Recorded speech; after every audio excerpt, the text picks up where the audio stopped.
დღეს ესე იგი პირველი საკითხი საქართველოს პრემიერ-მინისტრის ირაკლი კობახიძის ინტერპელაცია. გთხოვთ შეკითხვის ავტორს, ქართული ფრაქცია ქართული ოცნების თავმჯდომარეს ბატონ ირაკლი კირცხალიას ტრიბუნასთან.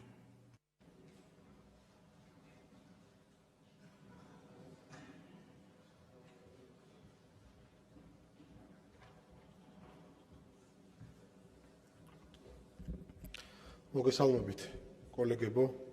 მივესალმები საქართველოს პრემიერ-მინისტრს ბატონ ირაკლი კობახიძეს, მივესალმები საქართველოს შინაგან საქმეთა მინისტრს ბატონ გეგა გელაძეს. დიდი მადლობა მობრძანებისთვის და თქვენი დროისთვის.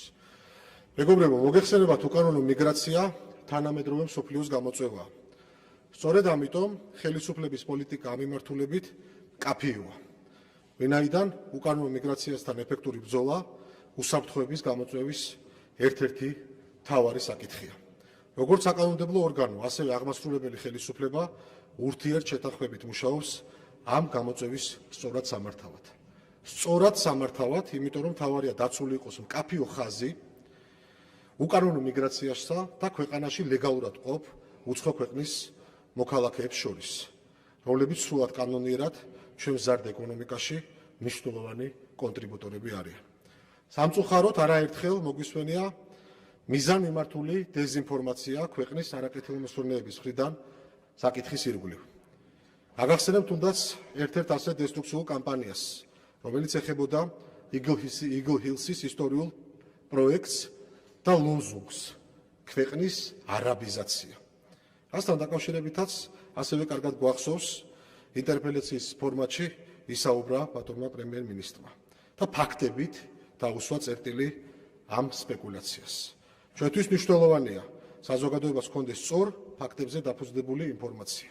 ამ მიზნით ფრაქცია ქართული ოცნებმა ინტერპელაციის წესით მიმართა პრემიერ-მინისტრს მიგრაციის საკითხთან დაკავშირებული შეკითხვებით, რათა საზოგადოება იყოს მაქსიმალურად ინფორმირებული და არ მოხდეს პოლიტიკური სპეკულაციების გზით დეზინფორმაციის გავრცელება. დიდი მადლობა. მადლობა. უპირველეს ყოვლისა მივესალმებით საქართველოს პრემიერ-მინისტრს, მივესალმებით შინაგან საქმეთა მინისტრს, საქართველოს პრემიერ-მინისტრს გთხოვთ ტრიბუნასთან ინტერპელაციის წესით კითხვებზე პასუხის გასაცემად.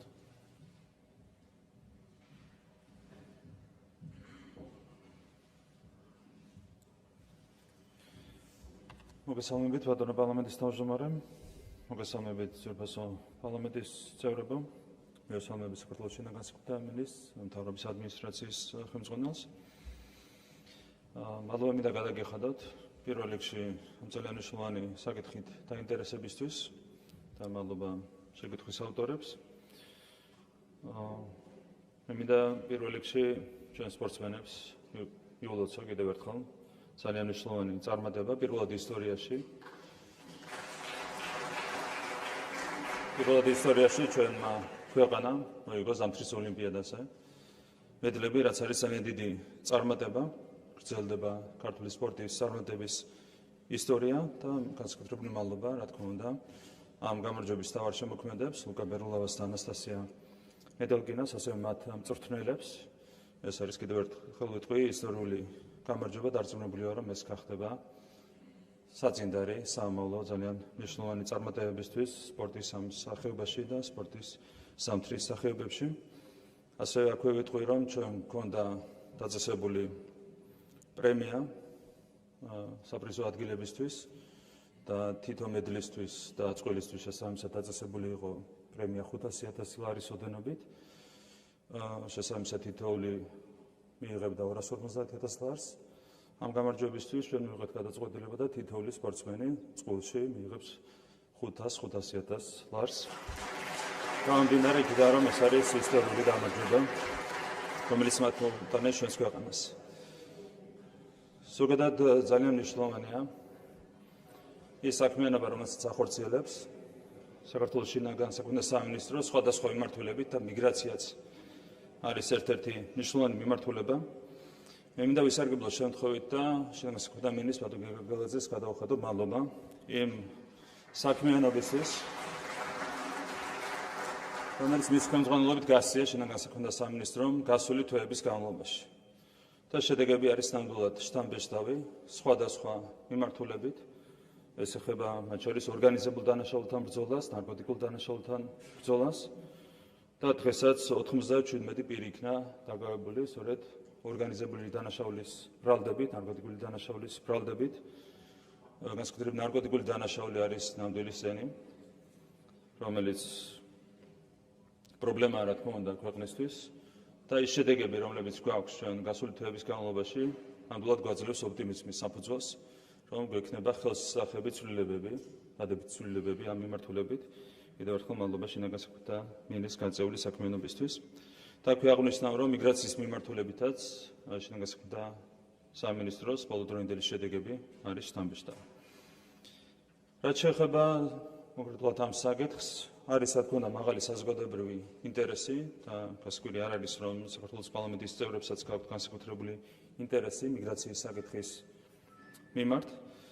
პირველ რიგში კიდევ ერთხელ ვეტყვი იმას, თუ როგორია საერთო მოცემულობა. როგორც მოგეხსენებათ, საქსტატის მონაცემების მიხედვით საქართველოს მოსახლეობა არის 3.914.000 ადამიანი. აქედან მაქსიმუმ 257.000 არის უცხოელი. რატომ ამბობთ მაქსიმუმს? საქსტატს არ აქვს დაზუსტებული მონაცემები, დაზუსტებული მონაცემები გამოქვეყნდება 25 ივნისამდე, 25 ივნისს უпроსწორად. და მოსალოდნელია, რომ ეს მაჩვენებელი შემცირდება, გამომდინარე იქიდან, რომ არის, ასე ვთქვათ, გარკვეული ბუნდოვანება კონკრეტულ შემთხვევებში. მაქსიმალური რაოდენობა, კიდევ ერთხელ ვთქვათ, არის 257.000. რა განაპირობებს ზოგადად საქართველოში იმიგრაციას? არის რამდენიმე მნიშვნელოვანი ფაქტორი. პირველი, საქართველო არის ტურისტული ქვეყანა და ბუნებრივია ასეთ პირობებში რთულია მიგრაციული პროცესების მართვა, განსაკუთრებულ სირთულეებთან არის დაკავშირებული მიგრაციული პროცესების მართვა. თქვენ მოგეხსენებათ, რომ განათლების სისტემა არის ასევე გახსნილი უცხოელებისთვის და საქართველოში დღეს სწავლობს 37.000 უცხოელი სტუდენტი. მესამე მნიშვნელოვანი ფაქტორი ეს არის შრომითი მიგრაცია. საქართველოში ძალიან ბევრი მიმართულებით არის სამუშაო ძალის სერიოზული დეფიციტი. და რომ არა უცხოელი მუშახელი, არაერთი პროექტის გაჩერება იქნებოდა აუცილებელი. გამომდინარე იქიდან, რომ ბაზარზე არ არის ქართული მუშახელი, რომელიც შესაბამის სფეროში იქნებოდა დასაქმებული, ასეთი ინტერესი არ არის. და რა თქმა უნდა, არალეგალური მიგრაცია არის ერთ-ერთი მნიშვნელოვანი ფაქტორი, რასთან დაკავშირებითაც განსაკუთრებული ძალისხმევა არის საჭირო და ამაზეც მოგვიანებით მოგახსენებთ. მივყვებით თითოეულ შეკითხვას. პირველი შეკითხვა ეხებოდა საერთო სტატისტიკას, უცხო ქვეყნის რამდენი მოქალაქე ცხოვრობს საქართველოში. როგორც უკვე გითხარით, მოსახლეობის საყოველთაო აღწერის მონაცემების თანახმად მაქსიმალური რაოდენობა არის 257.000 და დავაზუსტებ, რომ აქ შედის ყველა მათ შორის არალეგალი მიგრანტი. აქ საუბარი არ არის მხოლოდ ლეგალურად საქართველოში მყოფ ადამიანებზე, 257.000 შედის მათ შორის არალეგალი მიგრანტების რაოდენობა. კიდევ ერთხელ ვიტყვი, რომ 25 ივნისს გამოქვეყნდება საერთო დაზუსტებული სტატისტიკა, თუმცა მანამდე შეგვიძლია ამ ზოგადი მაჩვენებლებით ვიხელმძღვანელოთ. მეორე შეკითხვას რაც შეეხება, როგორია საქართველოში მცხოვრები უცხოელების თანაფარდობა მოქალაქეობის ქვეყნის მიხედვით. მე უკვე საზოგადოებას გაუზიარე ინფორმაცია, რომელიც ეფუძნება საზღვრისკვეთის მონაცემებს და საზღვრისკვეთის მონაცემების თანახმად უცხოელების 70%-ზე მეტი არიან პოსტსაბჭოთა ქვეყნების მოქალაქეები, ან ევროკავშირის მოქალაქეები, ან ამერიკის შეერთებული შტატების, ან ისრაელის მოქალაქეები. ანუ 70%-ზე მეტი არიან პოსტსაბჭოთა ქვეყნებიდან, ევროკავშირის ქვეყნებიდან, ამერიკის შეერთებული შტატებიდან და ისრაელიდან. დანარჩენ ქვეყნებზე მოდის მიგრანტების დაახლოებით 30%. რაც შეეხება ბინადრობის ნებართვის გაცემის სტატისტიკას, საქართველოში ბინადრობის ნებართვა არის გაცემული 164 ქვეყნის 7,307 მოქალაქეზე.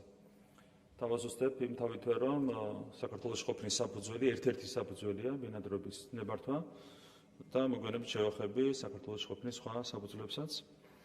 რაც შეეხება სტატისტიკას, უშუალოდ ბინადრობის ნებართვის მიმართულებით, რუსეთის ფედერაციის მოქალაქეები არიან 29.9%, 32.129 ადამიანი. აქ მინდა დავაზუსტო, რომ მათი დიდი ნაწილი არიან საქართველოს ყოფილი მოქალაქეები და ქართული გვარის მქონე პირები. ჩვენ ჩავხედეთ სტატისტიკას, საზღვრისკვეთის სტატისტიკას და გავარკვიეთ, რომ ეს მაჩვენებელი არის დაახლოებით 30%. ან რუსეთის მოქალაქეების 30%, რომლებიც უცხოელი სტატუსით იმყოფებიან საქართველოში, არიან რეალურად ქართველები. ეს არის ის სტატისტიკა, რომელსაც გვიჩვენებს ჩვენ საზღვრისკვეთის მონაცემები. მეორე ადგილზეა ინდოეთი, 23,930 პირზე არის გაცემული ბინადრობის ნებართვა და მათი უდიდესი უმრავლესობა არიან სტუდენტები, რომლებიც სწავლობენ საქართველოში. მესამე ადგილზეა აზერბაიჯანი 6,3%. აქაც უნდა ვივარაუდოთ, რომ მათი უდიდესი უმრავლესობა არიან საქართველოსდან გასული აზერბაიჯანელები, რომლებიც ფლობენ დღეს სხვა ქვეყნის მოქალაქეობას, აზერბაიჯანის უპირატესად მოქალაქეობას და დაბრუნებული არიან საქართველოში. რაც შეეხება უკრაინას, 5,19%, 6,290 ადამიანია ასეთი, თუმცა დამატებით ბინადრობის ნებართვის გარეშე ჩვენი სამართლებრივი აქტებიდან გამომდინარე, ლტოლვილის რეალური სტატუსით საქართველოში ცხოვრობს დამატებით 25,000-მდე უკრაინელი. რომ მთლიანობაში უკრაინელების რაოდენობა საქართველოში არის 30,000-მდე, საიდანაც 6,290 აქვს ბინადრობის ნებართვა, 25,000-მდე უკრაინელს ბინადრობის ნებართვის გარეშე აქვს მინიჭებული საქართველოში ყოფნის შესაძლებლობა. სომხეთი 4,8%, 5,000-ზე მეტი ადამიანია, აქაც ჩვენი ვარაუდით ესენი არიან ადამიანები, რომლებიც გავიდნენ საქართველოსდან, მიიღეს სომხეთის მოქალაქეობა, შემდეგ დაბრუნდნენ ისევ საქართველოში. ბელარუსი 3,738 პირს აქვს მინიჭებული ბინადრობის ნებართვა, თურქეთი არის 3,4%, 3,645 პირი, ირანი 3,1%, 3,331 ირანის მოქალაქეს აქვს მინიჭებული საქართველოში ბინადრობის ნებართვა. სუდანი 2%, ესენი არიან მთლიანად სტუდენტები, რომლებიც სამედიცინო მიმართულებით სწავლობენ საქართველოში. ჩინეთი 1,9%, 2,000-ზე მეტი ჩინეთის მოქალაქეა, ესენი არიან ძირითადად სამუშაო ძალა, რომლებიც არსებითად ინფრასტრუქტურულ პროექტებზე არიან დასაქმებული. იორდანია 1,9%, 2,000-ზე მეტი იორდანიის მოქალაქეა საქართველოში, მათი უდიდესი უმრავლესობაც არიან სამედიცინო მიმართულების სტუდენტები. პაკისტანი 1,5%, 1,618 არის რაოდენობა და ისინიც არიან თითქმის მთლიანად სამედიცინო მიმართულების სტუდენტები, რომლებიც სწავლობენ საქართველოში. ანალოგიურად ეგვიპტე 1,2%, 1,341, აქაც თითქმის ყველა არის სამედიცინო სტუდენტი ჩვენს უნივერსიტეტებში. ამერიკის შეერთებული შტატები 1%, 1000 პირზე მეტი ასეთი და ამ შემდეგ. უკეთ ეს არის საერთო სტატისტიკა, რასაც ჩვენ ვადგენთ ბინადრობის ნებართვის გაცემის მაჩვენებლებიდან გამომდინარე. ანუ თლიანობაში ბინადრობის ნებართვით სარგებლობს საქართველოში 7,000-ზე მეტი უცხო ქვეყნის მოქალაქე. ჩვენი უხეში გაანგარიშებით და მინდა გითხრათ, რომ გააქტიურებულია მიგრაციის დეპარტამენტის მუშაობა და ჩვენ სავარაუდოდ დაახლოებით ერთ თვეში, მაქსიმუმ აპრილში გვექნება დაზუსტებული მონაცემები არალეგალურ მიგრაციასთან დაკავშირებით. ჩვენი წინასწარი მონაცემებით არალეგალი მიგრანტების რაოდენობა საქართველოში შეადგენს დაახლოებით 20,000. თუმცა კიდევ ერთხელ ვიტყვი, რომ დაახლოებით ორ თვეში მაქსიმუმ გვექნება დაზუსტებული მონაცემები. ანუ კიდევ ერთხელ 7,000 პლუს 20,000 ეს არის თლიანობაში 127,000. ამას ემატება დაახლოებით 125,000-მდე უკრაინის მოქალაქე, რომელიც ბინადრობის ნებართვის გარეშე იმყოფება საქართველოში, რჩება დაახლოებით 100,000 მიგრანტი ამის მიღმა. საიდან მოდის ეს მაჩვენებელი? საქართველოში 96 ქვეყნის მოქალაქეები სარგებლობენ ერთ წლამდე ვადით ბინადრობის ნებართვის გარეშე ყოფნის შესაძლებლობით. შემიძლია მოგვიანებით თუ იქნება ამის ინტერესი მოგახსენოთ უშუალოდ ამ ქვეყნების თაობაზე. უმეტეს შემთხვევაში ეს არის ევროპის ქვეყნები, ევროპის თითქმის ყველა ქვეყანა ერთის გამოკლებით სარგებლობს ამ პრივილეგიით საქართველოში. არა მარტო ევროკავშირის, არამედ ევროპის ყველა ქვეყანაზეა საუბარი. ამ პრივილეგიით სარგებლობს ასევე შუა აზიის ყველა ქვეყანა და ეგრეთ წოდებული ყურის ყველა ქვეყანა. დანარჩენი შემიძლია დავსწრებული მონაცემები გაგიზიაროთ. რაც შეეხება იმას, თუ როგორია საქართველოში ცხოვრების უცხოელების თანაფარდობა საქართველოში ყოფნის საფუძვლის და საქმიანობის მიხედვით, ჩავშლი თითოეულ კომპონენტს, თითოეული ბინადრობის ნებართვის სახეობას. სასწავლო ბინადრობის ნებართვით საქართველოში სარგებლობს 35,000 სტუდენტი, დამატებით 2,000 სტუდენტი იმყოფება სხვა საფუძვლით, სხვა ტიპის ბინადრობის ნებართვით საქართველოში, როგორც ვთქვი, 37,000 მთლიანობაში სტუდენტების რაოდენობა, აქედან 35,040 აქვს მინიჭებული სასწავლო ბინადრობის ნებართვა. სასწავლო ბინადრობის ნებართვის წილი საერთო მაჩვენებელში არის 32,75%. რაც შეეხება უშუალოდ განათლების სფეროს, რამდენად მნიშვნელოვანია საქართველოსთვის უცხოელი სტუდენტების ყოფნა საქართველოში, მინდა გაგიზიაროთ ეკონომიკური მონაცემები. ჩვენ უკვე ვისაუბრეთ იმაზე, რომ უცხოელი სტუდენტების წვლილი საქართველოს ეკონომიკაში არის 1,2 მილიარდი ლარი. 1,200 მილიონი ლარი შემოდის საქართველოს ეკონომიკაში უცხოელი სტუდენტების ყოფნის საფუძველზე. შესაბამისად, მხოლოდ ამის შედეგად ჩვენს ბიუჯეტში ყოველწლიურად შემოდის 300 მილიონი ლარი. მხოლოდ უცხოელი სტუდენტების ყოფნის შედეგად, რაც არის ძალიან დიდი მაჩვენებელი და ჩვენ ვფიქრობთ, რომ ამაზე უარისხმა არასწორი იქნება ქვეყნის ეკონომიკური ინტერესებიდან გამომდინარე. თქვენ გახსოვთ, რომ კონკრეტული სუბიექტები, მაგალითად USAID, წელიწადში $100 მილიარდ გვამადლიდა, რომელიც საერთოდ არ ხმარდებოდა სინამდვილეში ქვეყნის განვითარებას და მით უმეტეს არც ბიუჯეტში შემოდიოდა. მარტო უცხოელი სტუდენტებიდან წელიწადში შემოდის ბიუჯეტში, მხოლოდ ბიუჯეტში დაახლოებით 300 მილიონი ლარი. და უცხოელი სტუდენტების ხარჯზე საქართველოში არის შექმნილი 10,000-ზე მეტი სამუშაო ადგილი, ეკონომიკური მეთოდოლოგიით თუ დავთვლით, 15,000-ზე მეტი უნდა იყოს. მხოლოდ უცხოელი სტუდენტების ხარჯზე შექმნილი სამუშაო ადგილების რაოდენობა ჩვენს ქვეყანაში.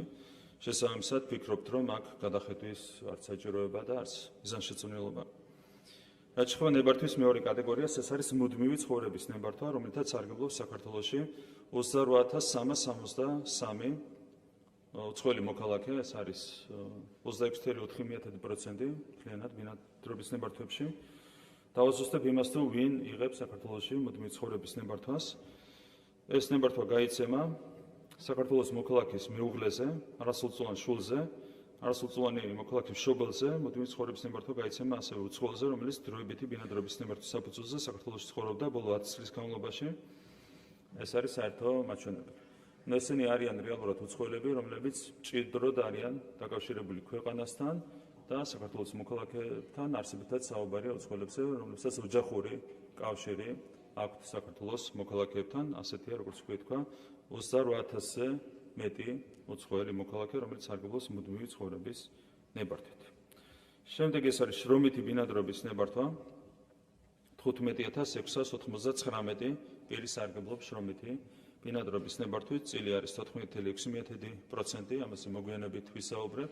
როგორც უკვე თქვა, დასაქმების სფეროში არის სამუშაო ძალის სერიოზული დეფიციტი, როდესაც ბიზნეს ასოციაცია, საქართველოს ბიზნეს ასოციაცია ატარებს ხოლმე საკუთარი კვლევების პრეზენტაციას, ისინი პრობლემების სამეულში, ბიზნესის წინაშე არსებული პრობლემების სამეულში ასახელებენ სამუშაო ძალის დეფიციტს და მეორე არის მაღალკვალიფიციური სამუშაო ძალის დეფიციტი, როგორც ასეთი. ეს ყველაფერი ძალიან კარგად ჩანს საერთო სურათიდან, რომელიც არის ჩვენთან შექმნილი შრომის ბაზარზე და ეს ყველაფერი განაპირობებს შრომითი მიგრაციის საჭიროებას საქართველოში კიდევ ერთხელ, რომ არა უცხოელების ყოფნა საქართველოში ძალიან ბევრი მაგალითად ინფრასტრუქტურული პროექტი განხორციელებდებოდა. არის სერიოზული სამუშაო დეფიციტი სხვადასხვა მიმართულებით, ძირითადად ეს ხდება მშენებლობის სფეროს, თუმცა არა მარტო სტუმართმასპინძლობის სფეროში არის სამუშაო ძალის სერიოზული დეფიციტი. აქედან გამომდინარე, შრომითი მიგრაციის კუთხით საჭიროება ჩვენს ქვეყანაში არსებობს კიდევ ერთხელ 15,700 პირს დაახლოებით აქვს მიცემული შრომითი ბინადრობის ნებართვა. მუდმივი ბინადრობის ნებართვა აქვს მინიჭებული 10,726 პირს, ოჯახის გაერთიანების მიზნით ბინადრობის ნებართვა 5,658 ასეთი უცხოელია საქართველოში. მოკლევადიანი ბინადრობის ნებართვა. ამაზე იყო უამრავი სპეკულაციები, თქვენ გახსოვთ, რომ ამ სპეკულაციებს უკავშირებდნენ იგელჰილსის საინვესტიციო პროექტს და აცხადებდნენ, რომ მოკლევადიანი ბინადრობის ნებართვებით წაგვიკავდნენ ჩვენ უცხოელი მიგრანტები. მთლიანობაში გეტყვით, როგორი სტატისტიკაა, რას დაკავშირებულია მოკლევადიანი ბინადრობის ნებართვასთან. მე შეგახსენებთ, რომ მოკლევადიანი ბინადრობის ნებართვას იღებს პირი, რომელიც საქართველოში შეიძენს ისეთ უძრავ ქონებას, რომლის ღირებულება აღემატება $100,000 და ეს ზღვარი არის გაზრდილი $150,000-მდე, როგორც მოგეხსენებათ. მთლიანობის საქართველოში იმპერთა რაოდენობა, რომლებიც სარგებლობენ მოკლევადიანი ბინადრობის ნებართვით, არის 4,827 პირი. ან აქედანაც ძალიან კარგად ჩანს, თუ რამდენად სპეკულაციური იყო ის განცხადებები, რომლებიც უკავშირდებოდა მოკლევადიან ბინადრობის ნებართვას. ბინადრობის ნებართვა საქართველოს ყოფილი მოქალაქისათვის გაცემულია 2716 პირზე, 2.5%-ია მათი ხვედრის წილი მთლიან სტატისტიკაში. სპეციალური ბინადრობის ნებართვა არის გაცემული 1952 პირზე. სპეციალური ბინადრობის ნებართვა გაიცემა უცხოელზე, რომლის შესახებაც არსებობს საფუძვლიანი ვარაუდი, რომ შეიძლება იყოს ტრაფიკინგის დანაშაულის ხერხი ან დაზარალებული, ან რეალურად თავშესაფარს ვაძლევთ ასეთ პირებს საქართველოში. საინვესტიციო ბინადრობის ნებართვა სულ არის გაცემული 1357 პირზე და ეს ნებართვის ეს კატეგორია გაიცემა იმ უცხოელზე ან მისი ოჯახის წევრზე, რომელმაც განახორციელა არანაკლებ $300,000 ინვესტიცია, ან რომელსაც საქართველოში აქვს საკუთრების უფლება უძრავნელზე, რომლის ღირებულება აღემატება $300,000. მუდმივი საინვესტიციო ბინადრობის ნებართვა არის გაცემული 646 პირზე. მოქალაქეობის არ მქონე პირის ბინადრობის ნებართვის გაგრძელება 223 პირი. IT ბინადრობის ნებართვა არის გაცემული 92 პირზე. სინამდვილეში IT სექტორში ბევრად მეტი უცხოელია დასაქმებული საქართველოში, თუმცა ჩამოყალიბებული პრაქტიკა არის ის, რომ ეს პირები იღებენ არა IT ბინადრობის ნებართვას, არამედ სტანდარტულ შრომით ბინადრობის ნებართვას, სასურველია რომ აქ მიმართულებით პრაქტიკა შეიცვალოს და დაიხვეწოს. უადო ბინადრობის ნებართვა 14 პირი, დროებით ბინადრობის ნებართვა 4 პირი. ეს არის საერთო სტატისტიკა, რაც საერთო სურათს გვიჩვენებს ბინადრობის ნებართვის სტატისტიკის თვალსაზრისით. რაც შეეხება იმ პირებს, რომლებიც შრომით საქმიანობას ახორციელებენ საქართველოში, შექმნილია ადგილობრივ შრომის ბაზარზე დასაქმებული უცხო ქვეყნის მოქალაქეების მონაცემთა სპეციალური ელექტრონული სისტემა, ელექტრონული ბაზა, სადაც რეგისტრირებულია ადგილობრივ დასახლებებთან დასაქმებული 51,458 შრომითი იმიგრანტი. გენდერულ სტატისტიკასაც მოგახსენებთ, 74% არის მამაკაცი, 26% არის ქალი. მათგან დაახლოებით 25% არის რუსეთის მოქალაქე, დაახლოებით 3.3% არის ინდოეთის მოქალაქე, თურქეთის მოქალაქე არის დაახლოებით 5600 პირი, ბელარუსი 4930 პირი. სლავური ქვეყნების წარმომადგენლები ძირითადად არიან დასაქმებული IT სექტორში უმეტესად. რაც შეეხება მაგალითად ინდოეთის მოქალაქეებს, ისინი უმეტესად არიან დასაქმებული მშენებლობის სექტორში, ინფრასტრუქტურულ პროექტებში. თურქმენეთი არის 4000-ზე მეტი ასეთი პირი, ისინი ძირითადად ინფრასტრუქტურის სფეროში არიან დასაქმებული. აზერბაიჯანი 3000-მდე პირია, უკრაინა 2859 პირი. უკრაინელები ძირითადად არიან IT სფეროში, თუმცა ასევე სტუმართმასპინძლობის სფეროში დასაქმებული. ჩინეთი 2000-მდე პირია, ყაზახეთი 1891, ირანი 1277 პირი. რაც შეეხება დასაქმების სექტორებს, საერთო სტატისტიკას, IT სფეროში არის დასაქმებული უცხოელი შრომითი მიგრანტების 32%, მშენებლობის სექტორში 3.6%, მარკეტინგი, რეკლამა, გაყიდვები, მომარაგება, გაქირავება 7.9%, გართობა დასვენება, სათამაშო ბიზნესი 6.6%, ბიზნესის ადმინისტრირება 6.2%, სტუმართმასპინძლობა 5.8%, დამამუშავებელი მრეწველობა 4.6%. აქაც არის ქარხნები, სადაც პრაქტიკულად შეუძლებელია ხშირ შემთხვევაში ქართველი მუშახელის მოძიება, შესაბამის საწარმოებს უწევთ უცხოელი მუშახელის ჩამოყვანა საქართველოში. განათლების სფეროში დასაქმებულია უცხოელების 2.1%, სპორტი 2.1%. მეოთხე შეკითხვა გაქვთ არა შეფასებული უცხო ქვეყნის რამდენი მოქალაქე იმყოფება საქართველოში არალეგალურად, როგორც უკვე მოგახსენეთ, დაახლოებით მაჩვენებელი არის 20,000 პირი. თუმცა ჩვენი აქტიური მუშაობის შედეგად ეს მაჩვენებელი დაზუსტდება, არ ფიქრობთ, რომ რაიმე არსებითი ცვლილებები შევა ამ საერთო სურათში, თუმცა რა თქმა უნდა ძალიან მნიშვნელოვანია მოწესრიგდეს შესაბამისი მონაცემთა ბაზები და კიდევ უფრო მნიშვნელოვანია, რომ ვებრძოლოთ არალეგალურ მიგრაციას და ზუსტად ამას ეხება თქვენი მეხუთე შეკითხვა, რას ომებს ადარებთ არალეგალურ მიგრაციასთან საბრძოლოდ. პირველ რიგში აქ მინდა აღვნიშნო, რომ ძალიან მნიშვნელოვანი იყო ის კანონები, რომლებიც თქვენ მიიღეთ, საქართველოს პარლამენტმა მიიღო ბოლო დროის განმავლობაში. ეს ხო კანონი უცხოელთა და მოქალაქეების არქონე პირთა სამართლებრივი მდგომარეობის შესახებ კანონის ცვლილებების თაობაზე. კანონი, რომელიც თქვენ მიიღეთ, სისხლის სამართლის კოდექსში შეტანილი ცვლილებები და ადმინისტრაციულ სამართალდარღვევათა კოდექსში შეტანილი ცვლილებები.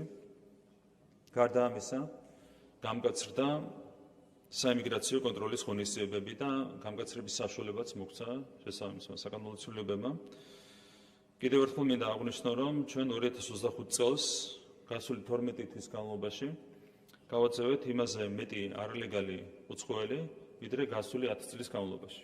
ანუ გადავასწარით გასული 10 წლის სტატისტიკას. თუმცა ეს არ არის საკმარისი.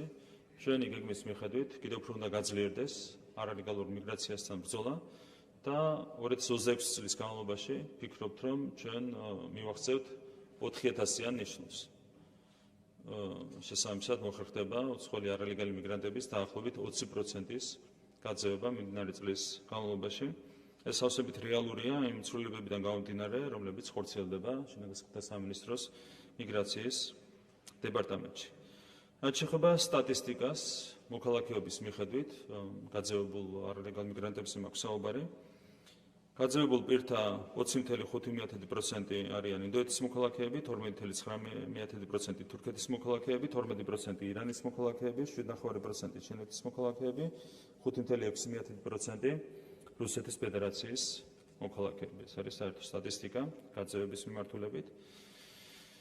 ასევე მნიშვნელოვანი იყო ის ცვლილებები, რომლებიც განხორციელდა კანონმდებლობაში პასუხისმგებლობის გამკაცრების მიმართულებით საუბარია შესაბამისი კანონმდებლობის დარღვევაზე, გათვალისწინებულ პასუხისმგებლობაზე, როგორც მოგეხსენებათ, მაქსიმალური ჯარიმა იყო 360 ლარი და ასეთ პირობებში იყო დიდი ცდუნება იმისა, რომ ადამიანს გასაკუთრებული რისკის გარეშე ჩაედინა შესაბამისი სამართალდარღვევა.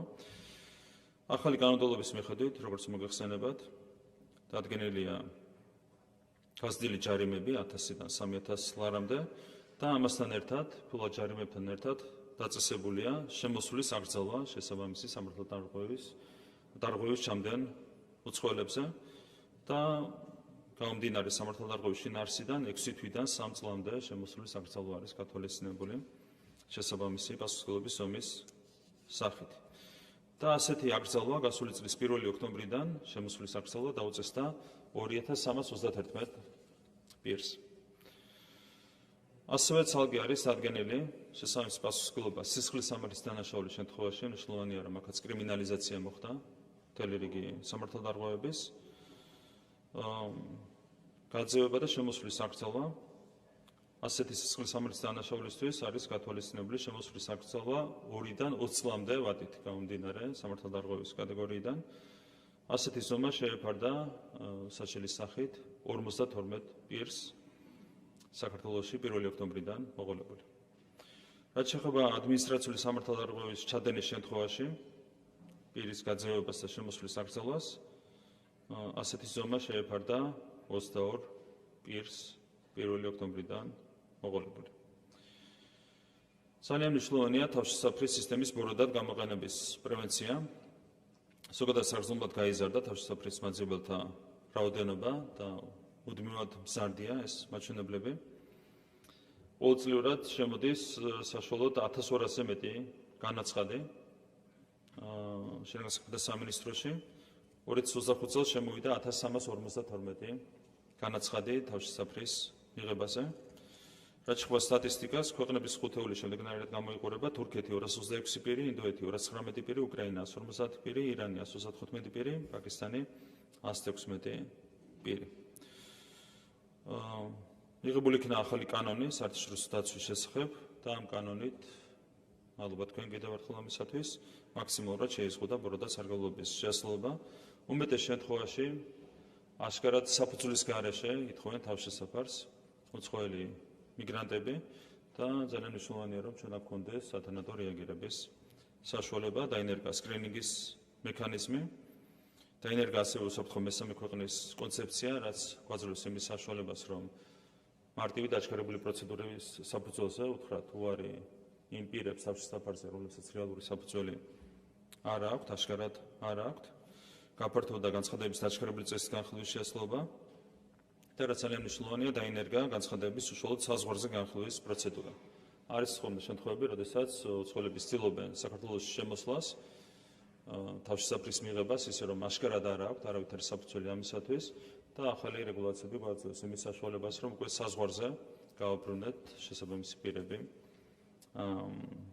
ქვეყნიდან.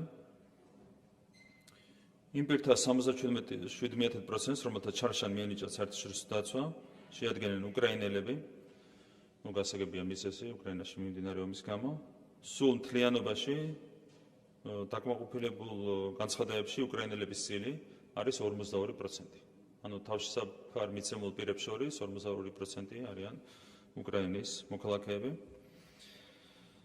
ძალიან მნიშვნელოვანია, რომ თქვენს მიერ მიღებული კანონით გამკაცრდა საქართველოში უცხოელების დასაქმების პირობები და მთელი რიგი შეზღუდვები დაწესდა. ძალიან მნიშვნელოვანია ბუნებრივი ამ კანონმდებლობის სათანადო დასრულება და რა თქმა უნდა ეს არის ჩვენი პასუხისმგებლობა და ამას თავიდან ბოლომდე ვუსრულყოფთ.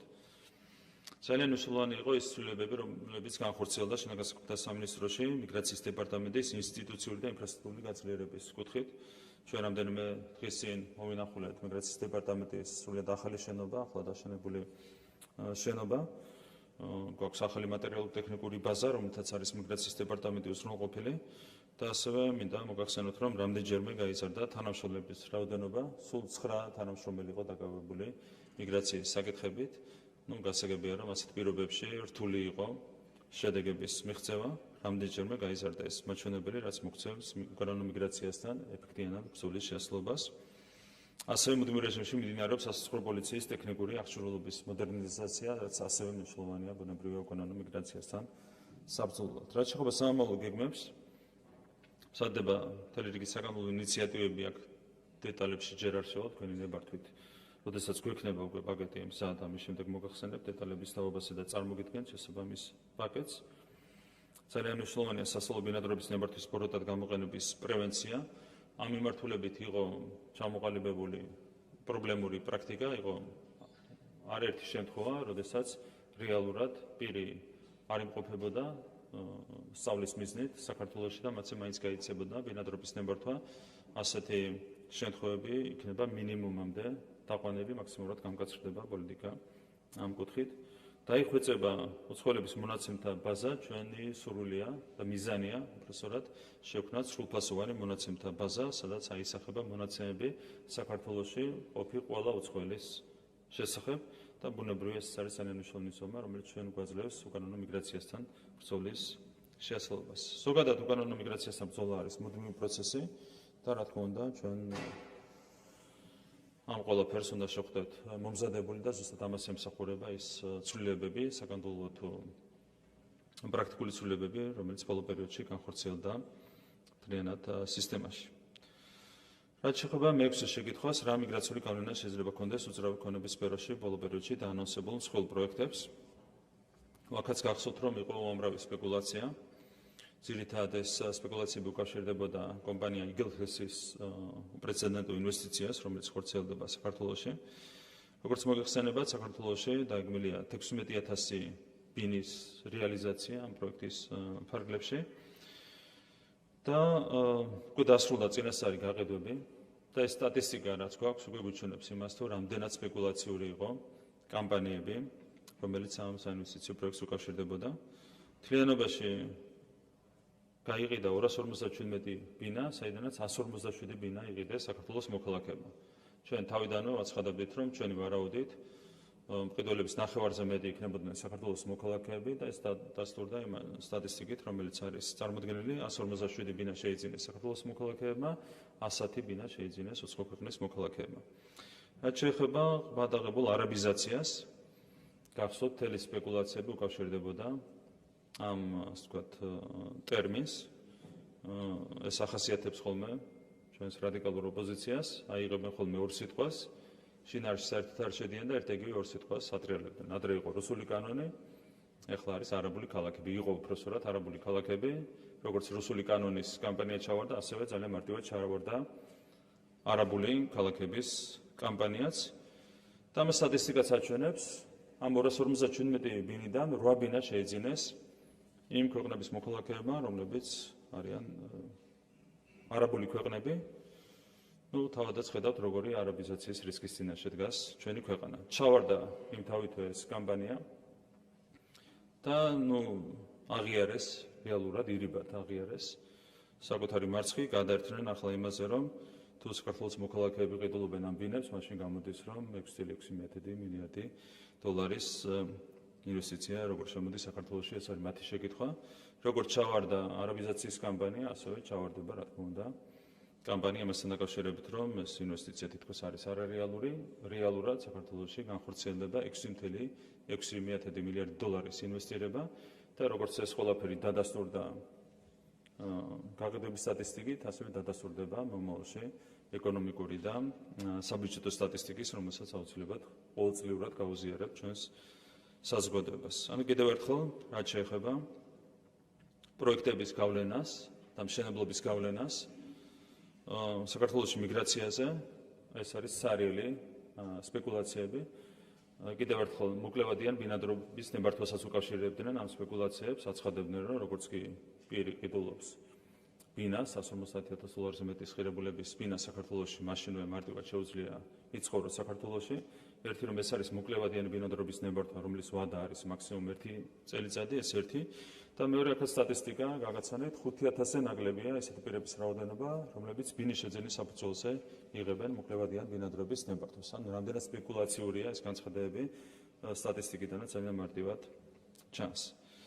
და ბოლოს შეკითხვა, რამდენად პასუხობს არსებულ გამოწვევებს 2020 წელს საქართველოს მთავრობის მიერ დამტკიცებული საქართველოს 2021-30 წლების მიგრაციის სტრატეგია. მოკლედ გიპასუხებთ, რომ ვერ პასუხობს. ერთი რომ რამდენიმე წლის წინ არის დამტკიცებული ეს სტრატეგია.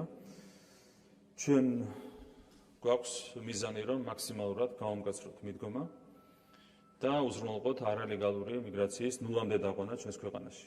რაც შეეხება იმ სტრატეგიას, რომელიც 2020 წელს დამტკიცდა, ამ კუთხით ნაკლებად ხელშესახებ ზომებს ითვალისწინებს. ჩვენ გვაქვს რეალურად ახალი სტრატეგია, რომელიც შეიძლება განახლებულ დოკუმენტში აისახოს, რომელიც სწორედ რომ მოგცემს ჩვენ უკანონო მიგრაციასთან ეფექტიანად ბრძოლის საშუალებას. კიდევ ერთხელ, მიმდინარე წელს ჩვენი გეგმის მიხედვით დაახლოებით 4,000 უკანონო მიგრანტის გაძევება უნდა მოხდეს ჩვენს ქვეყნიდან, რაც ნიშნავს იმას, რომ რამდენიმე წელიწადში ჩვენ შეგვიძლია მთლიანად აღმოვხვრათ უკანონო მიგრაცია საქართველოში. ჩვენ ვფიქრობთ, ეს არის უფრო ეფექტიანი სტრატეგია, ვიდრე ის, რაც იყო ასახული 2020 წელს დამტკიცებულ დოკუმენტში. ეს არის ის ინფორმაცია, რომლის გაზიარებაც მინდოდა. კიდევ ერთხელ გამიმეორებ, რომ არის რა თქმა უნდა მაღალი საზოგადოებრივი ინტერესი იმ პროცესების ფონზე, რომლებიც ვითარდება, განსაკუთრებით ევროკავშირის ქვეყნებში, ბუნებრივია, ყველას აქვს შეში, რომ იგივე არ განმეორდეს ჩვენს ქვეყანაში. თქვენ ხედავთ, როგორ იზრდება მიგრანტების წილი მოსახლეობაში ევროკავშირის კონკრეტულ ქვეყნებში. რა თქმა უნდა, ჩვენი ერთ-ერთი უმთავრესი ეროვნული ამოცანაა, რომ უზრუნველყოთ ჩვენი ეროვნული და ასევე რელიგიური იდენტობის შენარჩუნება. შესაბამისად, მაქსიმუმი გაკეთდება იმისათვის, რომ ვებრძოლოთ არალეგალურ მიგრაციას ჩვენს ქვეყანაში.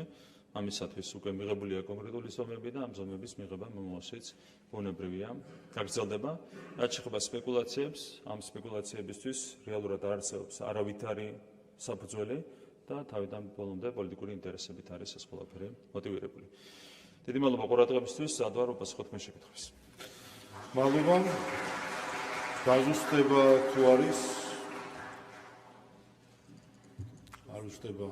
არ არის, ახლა არის შესაძლებლობა ზეპირი შეკითხვების და გთხოვთ დააფიქსიროთ, ვისაც სურვილი გაქვთ, შალვა კერესელიძე. გამარჯობათ, ბატონ ირაკლი.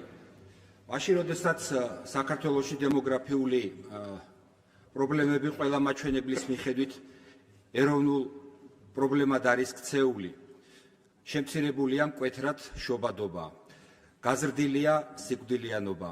მკვეთრად არის დაფიქსირებულია მოსახლეობის კლება და გაზრდილია მკვეთრად მიგრაცია ქვეყნიდან. ასევე 200-მდე სოფელი დაახლოებით საქართველოში სულ მთლიანად არის დაცლილი და ერთი მაგდენი კიდევ დაცლის პირას არის, სადაც თითო კაცი თუ ცხოვრობს, განსაკუთრებით ეს მაღალმთიან დასახლებებს და რეგიონებს ეხება. და რეალურად ფიქსირდება არა ერის დაბერება, არამედ ერის გადაბერება. რომელიც დემოგრაფიული უსაფრთხოების თვალსაზრისით ძალიან სახიფათო მასშტაბებს იძენს. Ფიქრობ, რომ ხალხზე მზრუნველი ხელისუფალი ასეთ დროს კაცრი დემოგრაფიული პოლიტიკის და კანონმდებლობის შემუშავებაზე უნდა ფიქრობდეს, ვიდრე უცხო ქვეყნის მოქალაქეებზე, არაბებზე, ირანელებზე თუ რუსებზე და ასე შემდეგ სახელმწიფო ქონების გასხვისებაზე და მათზე ბინადრობის გაცემაზე. თქვენ იღებთ პოლიტიკურ პასუხისგებლობას, რომ პაკისტანიდან, ირანიდან, ინდოეთიდან, არაბეთის ქვეყნებიდან, თუნდაც რუსეთიდან და ასე შემდეგ შემოსული ლეგალური თუ არალეგალური მოქალაქეები ქვეყნისთვის და ჩვენი მოქალაქეებისთვის არ გახდებიან უსაფრთხოების, შრომის ბაზრის დაკარგვის და დემოგრაფიული ექსპანსიის საფრთხე. ამას რატო გეუბნებით, იცით? იმიტომ გეუბნებით, რომ გადავხედოთ თუნდაც დედაქალაქს, შრომის ბაზარს, ნათლად ჩანს, რომ შემოსული ლეგალური თუ არალეგალური უცხო ქვეყნის მოქალაქეები, როგორც იაფი სამუშაო ძალა, ადგილობრივ მკვიდრ მოსახლეობას აძევებენ შრომის ბაზრიდან და თავად იკავებენ მათ ადგილს. დაასრულებინათ. ჩვენი მკვიდრი მოსახლეობა კიდე სამუშაოს საძიებლად საზღვარგარეთ გადის. ამის ნათელი მაგალითია თუნდაც მშენებლობის სფერო, მომსახურეობის სფერო, სადაც ძალიან ხშირ შემთხვევაში შემოსული იაფი სამუშაო ძალა უმრავლესობას წარმოადგენენ. მადლობთ. ქართული ოცნებიდან ორი ზეპირი შეკითხვა შოთა ხაბარელი, აუდა ყუდუშოვარი. დიდი მადლობა ბატონო შალვა. მოგესალმებით ბატონო პრემიერ-მინისტრო. მინდა ძალიან დიდი მადლობა გადაგიხადოთ სპორტის ასეთი მხარდაჭერისათვის. მინდა აღვნიშნო, რომ 2012 წლის შემდეგ იყო კარგი მხარდაჭერა, მაგრამ ასეთი როგორც ბოლო წლებში ასეთი არ ყოფილა და დიდი მადლობა მინდა გადაგიხადოთ ამისათვის. გუშინ ჩვენ ნახეთ მოხსენება ჩვენი პრეზიდენტის და მისი გამოსვლის ძალიან დიდი ნაწილი სპორტს დაუთმო. და ეს ჩვეულებრივიც არის, იმიტომ რომ ის წარსულში დიდი სპორტსმენი იყო და სპორტზე ძალიან დიდ ყურადღებას ამახვილებს და ჩვენ ორი მოწვევის პარლამენტი ერთი გვერდ-გვერდს ვიწყედით მე და ბატონი მიხეილი და ყოველთვის საუბრობდით სპორტზე და სპორტის განვითარებაზე. და მე ძალიან მიხარია დღეს, რომ სახელმწიფოს მართავენ ისეთი ადამიანები, რომლებმაც ძალიან კარგად იციან სპორტის მნიშვნელობა. სპორტს რა შეუძლია გააკეთოს ქვეყნისათვის, ქვეყნის აღმავლობისათვის და ეს მიხარია ნამდვილად, არა მარტო მე, მთელ სპორტულ საზოგადოებას. ისიც რომ პრიორიტეტია გამოცხადებული სპორტის საქართველოში, ეს ძალიან ბევრ რამეს ნიშნავს. ახლა მინდა შევეხო ჩვენი სპორტსმენების ზამთრის სპორტის სახეობაში გამოსვლას. ეს იყო უპრეცედენტო შემთხვევა, პირველად ოლიმპიურ თამაშებზე ქართველმა სპორტსმენებმა მოიპოვეს ვერცხლის медали. ჩვეულებრივი ამბავია, როდესაც სახელმწიფო ასეთ მხარდაჭერას უცხადებს სპორტსმენებს, ესეთ შედეგებს უნდა ველოდეთ. ჩვენ 2025 წლის პერიოდში, როდესაც ჩატარდა საქართველოში ოლიმპიური თამაშები ახალგაზრდებში, იქაც ყავდა ჩემპიონი და ეს იყო დასაწყისი. დაგვიტოვა მემკვიდრეობით ამ თამაშებმა საქართველოში აშენდა ორი უდიდესი მსოფლიო მნიშვნელობის ყინულის დარბაზი. ბიატლონის ტრასა, რომელიც ექსპერტებისგან დაასრულებინათ. შეფასებული ერთ-ერთ საუკეთესოდ მსოფლიოში. სათხილამურო ტრასები. ჩვენ გვაქვს უნიკალური პირობები იმისათვის, რომ ზამთრის სპორტის სახეობა განვითარდეს. ჩვენ წარმატებები გვაქვს გზაფხულის სპორტის სახეობებში და აქ უკვე ვიწყებთ ზამთრის სპორტის სახეობების განვითარებას. ბატონო პრემიერ-მინისტრო, თითქმის ყველა მიმართულებით ზამთრის სახეობებში ჩვენს ინფრასტრუქტურა განვითარებულია, ჩემი შეკითხვა არის ასეთი. იქ გვაქვს ჩვენ ბაკურიანში იყო სავიზიტო ბარათი, ტრამპლინი და ხტომის ბაზა. დაასრულებინათ 30-ს. და ალბათ ასეთი მიდგომით დარწმუნებული ვარ, რომ აი ამასაც მიეხედებათ, აი რას ფიქრობთ ამ საკითხთან დაკავშირებით. დიდი მადლობა. მადლობთ. მეორე შეკითხვა ფრაქცია საქართველოსი ქეთევან ბაკარაძე. მოგესალმებით. კითხვა არის შემდეგი. როგორი უნდა იყოს საქართველოს დემოგრაფიული პოლიტიკა და რა უნდა გაკეთდეს იმისათვის, რომ შექმნილი მძიმე ვითარება გამოსწორდეს. პირველ რიგში საჭიროა ხელისუფლების პოლიტიკური ნება და მკაცრი დემოგრაფიული პოლიტიკის შემუშავება სათანადო კანონმდებლობით. მე მაქვს ესეთი შეკითხვა. მზად ხართ თუ არა თქვენ, როგორც მთავრობის ხელმძღვანელი, მართველი პარტიის თავმჯდომარე, აიღოთ საკუთარ თავზე პასუხისგებლობა, რომ შეიქმნას მთელი რიგი ქმედითი სისტემა იმისათვის, რომ მოხდეს ქართული გენოფონდის უბრალოდ გადარჩენა, რაც თავისი არსით გულისხმობს შემდეგს. რომ აქცენტები გაკეთდეს ოჯახზე, როგორც ყველაზე ძლიერ ინსტიტუციაზე და მის გამყარებაზე. აქცენტები უნდა გაკეთდეს ახალგაზრდა წყვილებზე, ახლად შექმნილ ოჯახებზე და მრავალშვილიან ოჯახებზე. უნდა შემუშავდეს სპეციალური სოციალური პაკეტები და პროგრამები. მაგალითად, ყოველ დაბადებულ ბავშვზე დაწესდეს ფულადი ანაზღაურება 1000 ლარის ოდენობით, ყოველ მესამე და მომდევნო ბავშვზე ერთჯერადად 20,000 ლარი, 2 წლამდე გაიზარდოს ანაზღაურებადი დეკრეტული შვებულება და მოხდეს ამ პერიოდში თანამდებობრივი სარგო სრულად შენარჩუნება. მრავალშვილიან ოჯახებს შვილების სრულწლოვან ასაკამდე სამედიცინო მომსახურების მიღება დაუწესდეს სახელმწიფო დაზღვევის ფარგლებში, რომ მათთვის ხელმისაწვდომი გახდეს სრულად სამედიცინო მომსახურება. ასევე ძალიან მნიშვნელოვანია მაღალმთიან სოფლებში დაბრუნებული ახალგაზრდების ხელშეწყობა, რომ მათ მიეცეთ საცხოვრისის შეძენის შეღავათები, კრედიტის მიღების თვალსაზრისით შეღავათები, ასევე დასაქმების ნაწილში გარკვეული მხარდაჭერა. საშემოსავლო გადასახადებზე და ასე შემდეგ. ანუ მთელი რიგი სოციალური პაკეტია შემუშავებული ჩვენი პოლიტიკური ძალის მიერ, რომ მოხდეს ქვეყანაში ფაქტობრივად კარს 33 დემოგრაფიული კატასტროფის პრევენცია, რომ ახალგაზრდებმა ესე მასიურად არ დატოვონ ჩვენი ქვეყანა და არ წავიდნენ სამსახურის ძიებაში, ემიგრაციაში. მადლობთ. მადლობთ. სხვა ზეპირი შეკითხვა არ არის. ბატონ პრემიერს ხო თუ გნებავთ შეგვიძლია ასე შესვენება გამოაცხადოთ? ან თუ გსურთ შეგვიძლიათ პირდაპირ პასუხი. კი ბატონო, გთხოვთ ტრიბუნასთან.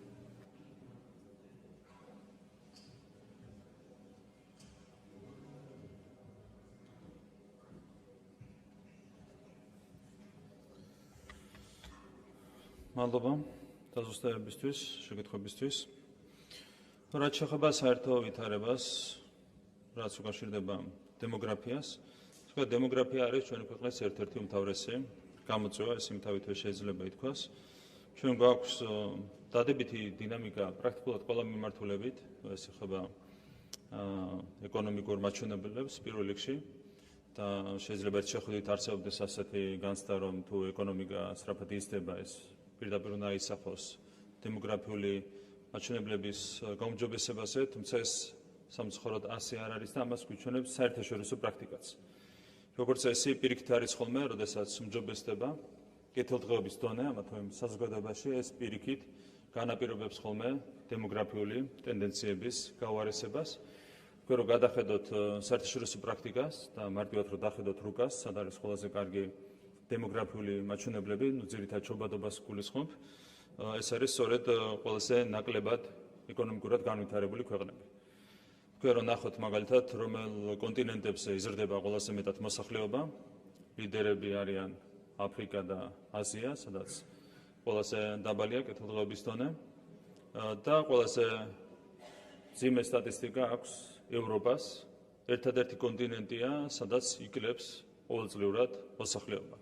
ამ დროს თქვენ მოგახსენებათ, რომ ევროპა სხვა კონტინენტებთან შედარებით გამოირჩევა კეთილდღეობის უფრო მაღალი დონით. ანუ სამწუხაროდ ეს თანაფარდობა არსებობს, ერთგვარი სამწუხარო რეალობა, რომ რაც უფრო მაღალია კეთილდღეობის დონე, მით უფრო მძიმდება ხოლმე დემოგრაფიული ტენდენციები. აქედან გამომდინარე, ეკონომიკური ზრდის იმედად ვერ ვიქნებით, თუმცა, რა თქმა უნდა, საჭიროა კონკრეტულ ზომებზე ფიქრი, რომლებიც ხელშეუწყობს დემოგრაფიული პროცესების გაუმჯობესებას. გვაქვს კიდევ ერთხელ, რა თქმა უნდა, უარყოფითი მაჩვენებლები შობადობის ნაწილში. გარდაცვალების მაჩვენებელი აღემატება შობადობის მაჩვენებელს, რაც არის, რა თქმა უნდა, ძალიან მძიმე მოვლენა და ბუნებრივია შესვლა საჭიროებს. ასევე ქორწინება განქორწინების თანაფარდობის კუთხით მუდმივად უარესდება მდგომარეობა. და შობადობას რაც შეეხება, ერთი საინტერესო დეტალია ასევე რაც მიანიშნებს იმაზე, რომ სოციალური მიზეზი არ აქვს შობადობის შემცირებას. 90-იან წლებში პირველ რიგში, როდესაც ყველაზე მეტად უჭირდა ჩვენს ქვეყანას საბჭოთა სისტემის რღვევის შემდეგ, მაშინ იყო ბევრად უფრო მაღალი შობადობის კოეფიციენტი საქართველოში, ვიდრე არის დღეს. ანუ კიდევ ერთხელ სოციალური მიზეზი ნაკლებად აქვს ამ ყველაფერს და ასევე საინტერესო დეტალია, რომ მესამე და მეოთხე ბავშვის შობადობის ნაწილში 2014 წლიდან არის მომატებული მაჩვენებლები და არის სტაბილურად მაღალ დონეზე შენარჩუნებული.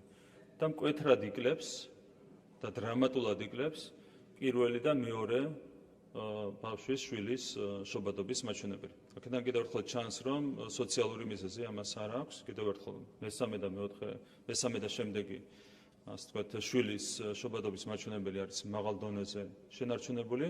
პირველი და მეორე შვილის შობადობის მაჩვენებელი არის მკვეთრად შემცირებული.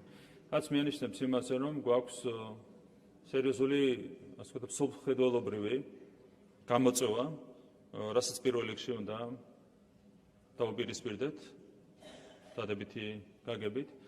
საჭიროა შეიცვალოს ადამიანების სოფლმხედველობა, ინტერესი არის შემცირებული ქორწინების კუთხით და განქორწინების სტატისტიკაც კიდევ ერთხელ ამას აჩვენებს და ეს პირდაპირ აისახება პირველი და მეორე შვილის შობადობის სტატისტიკაზე. ძალიან მძიმე ტენდენციებია, თუმცა კიდევ ერთხელ ვიტყვი, რომ ეს არ არის მხოლოდ საქართველოსთვის დამახასიათებელი. ყველგან, სადაც ინტენსიურად და აქტიურად ვრცელდებოდა ეს ეგრეთ წოდებული ლიბერალური იდეოლოგია, ყველგან არის პრობლემა. ჩრდილოეთ ამერიკაშიც და კონკრეტულად ამერიკის შეერთებულ შტატებში ძირითადად იმიგრაციის ხარჯზე იზრდება მოსახლეობა, სადაც არის კეთილდღეობის მაღალი დონე და სადაც აქტიურად ვრცელდებოდა ეს ეგრეთ წოდებული ლიბერალური, სინამდვილეში ფსევდოლიბერალური იდეოლოგია, ყველგან არის ძალიან მძიმე პროცესები დაწყებული.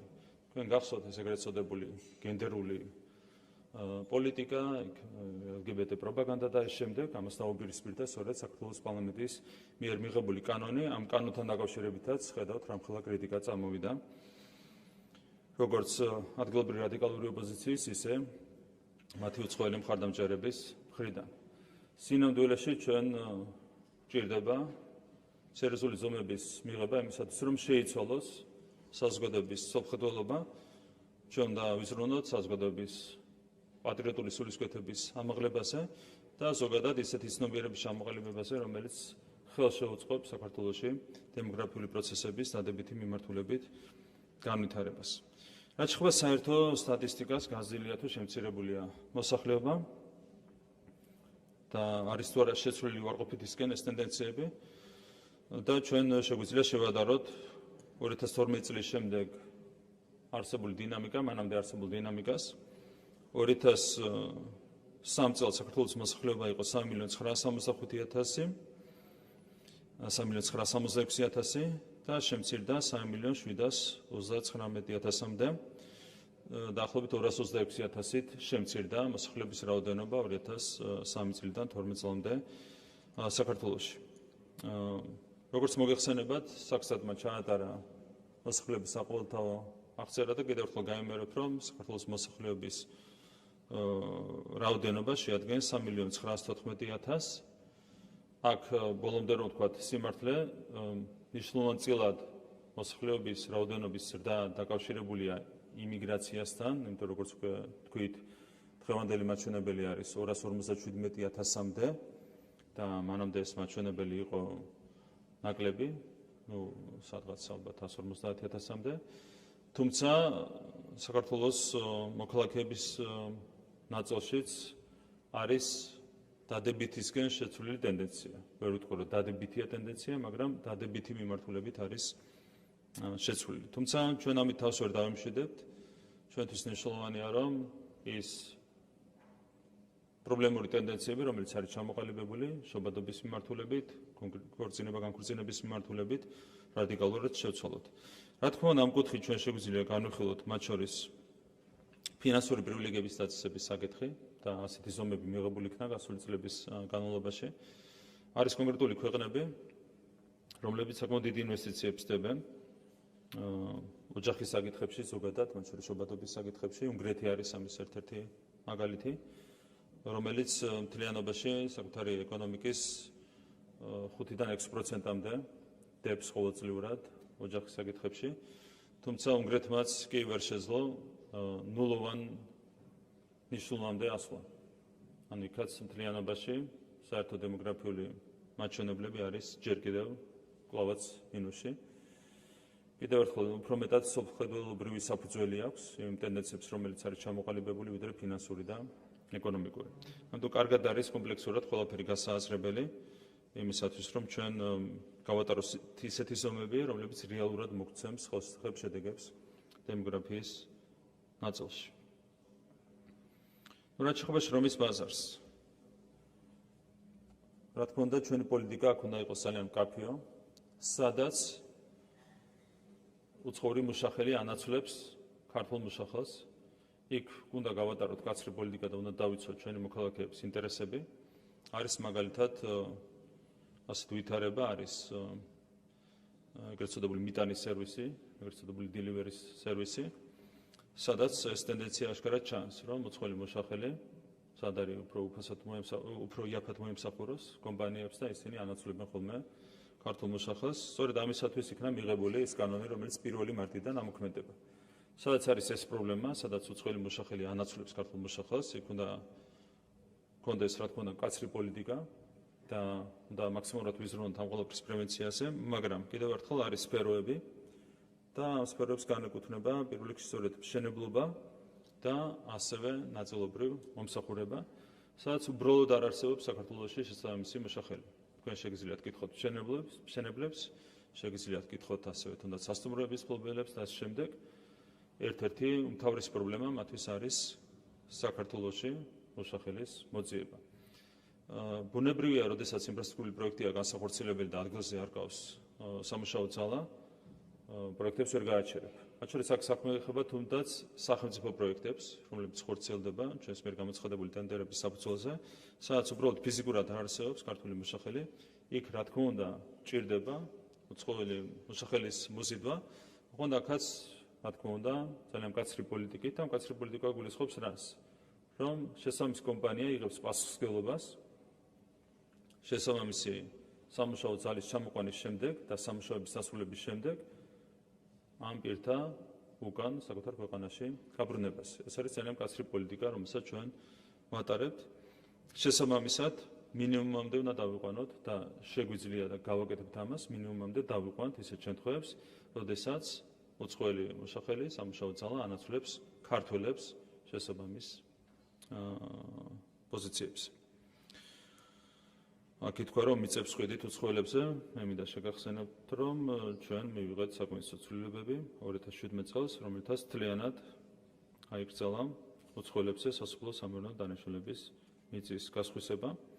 ზოგადად ჩვენ მუშაობთ ძალიან მკაფიოდ და გამჭვირვალედ, ცხადდება ყველაფერთან დაკავშირებით ღია აუქციონები და სწორედ აუქციონების საფუძველზე იღებდება მიწები, რაც შეეხება სასოფლო სამეურნეო დანიშნულების მიწას. კიდევ ერთხელ შეგახსენებთ, რომ კონსტიტუცია სულდავს ამ მიწების გასხვისებას უცხოელებზე.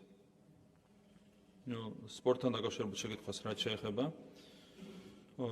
ტრამპლინა ხდომის ბაზა, ეს საკითხი განეხილებოდა ახალგაზრდული ოლიმპიადის ჭრილშიც, თუმცა მაშინ ფიზიკურად ვერ ესწრებოდა ამის გაკეთება. რა თქმა უნდა, იმისათვის, რომ ბაკურიანში სრულფასოვანი გახდეს სამთრის სპორტის სახეობების ინფრასტრუქტურა მნიშვნელოვანია. ეს ბაზაც გაკეთდეს და ამას აქტიურად უკვე განვიხილავთ და იმედი გვაქვს, რომ საბოლოო ჯამში შევჯერდებით დადებით გადაწყვეტილებასა და ეს ინფრასტრუქტურა შეემატება ბაკურიანის სპორტულ ინფრასტრუქტურას. ძალიან მნიშვნელოვანია იმისათვის, რომ კიდევ ერთხელ სრულფასოვანი გახდეს ბაკურიანის სამთრის სპორტის სახეობების ინფრასტრუქტურა. ფინანსურ პრივილეგიებთან ერთად იყო ნახსენები დეკრეტული შეუძლებლობის საკითხი. კერძო სექტორში დეკრეტული შეუძლებლობის საკითხი ფიქრობ, რომ საჭიროებს უკეთ მოწესრიგებას და მზადვართ, რომ ეს საკითხი აქტიურად განვიხილოთ. რა თქმა უნდა, დაგჭირდება კერძო სექტორის ჩართულობაც და უნდა მივიღოთ მაქსიმალურად დაბალანსებული გადაწყვეტილება, რომელიც ერთი მხრივ ხელშეუწყობს დემოგრაფიული ტენდენციების გაუმჯობესებას და მეორე მხრივ, ჭარბტირულად არ დააწვება არც კერძო სექტორს, მაგრამ გეთანხმებით, რომ ამ მიმართულებით არის მნიშვნელოვანი შესაბამისი ზომების მიღება. კიდევ ერთხელ, რაც შეეხება ზოგადად დემოგრაფიულ პოლიტიკას, ეს ცალკე თემა, ჩვენ დღეს საუბრობდით არსებითად იმიგრაციაზე და არა იმიგრაციაზე და ზოგადად დემოგრაფიულ თემებზე. თუ იქნება ამის ინტერესი, მზად ვართ, რა თქმა უნდა, ამასთან დაკავშირებითაც დეტალურად ვიმსჯელოთ თქვენთან ერთად. კიდევ ერთხელ გავიმეორებ, რომ ეს არის ჩვენი ქვეყნისთვის ერთ-ერთი უმთავრესი გამოწვევა. თუ კი სადმე გვაქვს უარყოფითი ტენდენციები, ეს არის სწორედ დემოგრაფია. შობადობა, ქორწინება, განქორწინება და კიდევ ერთხელ აღვნიშნავ, რომ აქ სამწუხაროდ ნაკლებად ეფექტურია ეკონომიკური ზრდა და ფინანსური პრივილეგიები ძალიან მნიშვნელოვანია სამხედველობრივი ტენდენციების ცვლილება, რაც ცვლილებების გატარდა კანონმდებლობაში ამ კუთხით, კიდევ ერთხელ გენდერული პოლიტიკა.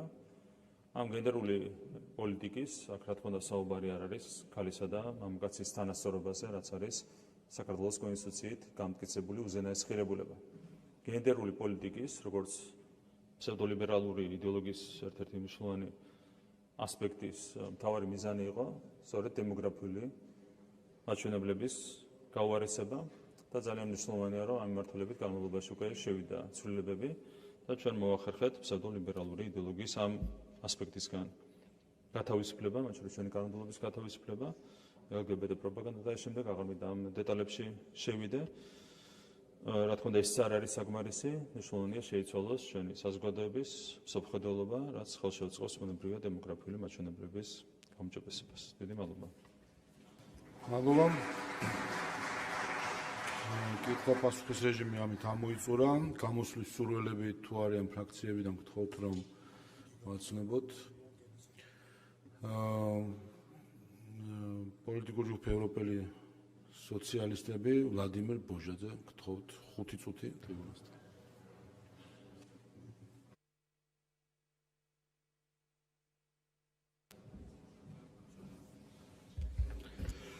დიდი მადლობა ბატონ თავმჯდომარე.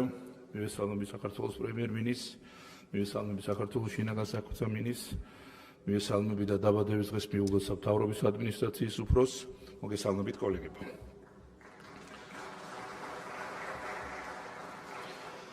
პრემიერ-მინისტრმა ძალიან საინტერესო მოხსენება წაიკითხა, ძალიან საინტერესო ციფრები იყო, რაც ყველაზე მთავარია, ძალიან დასაფიქრებელი.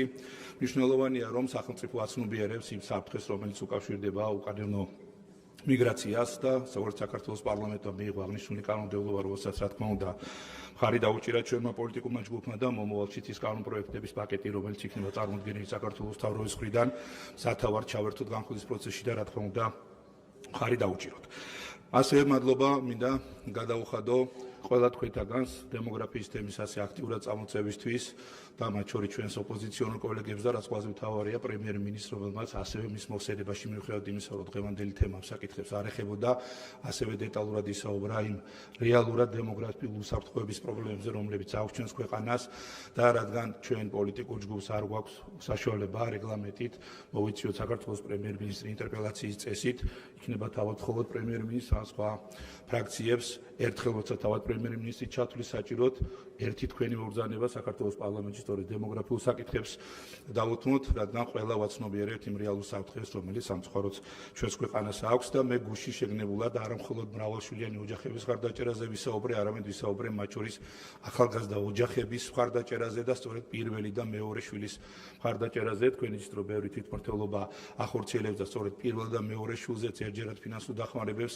ახორციელებს და იქნება ყველა მუნიციპალიტეტს მხოლოდ გაიზიაროს ეს მაგალითი. ახლა მეც მინდა რომ ის თემას მიგრაციის საკითხებს დაუბრუნდე.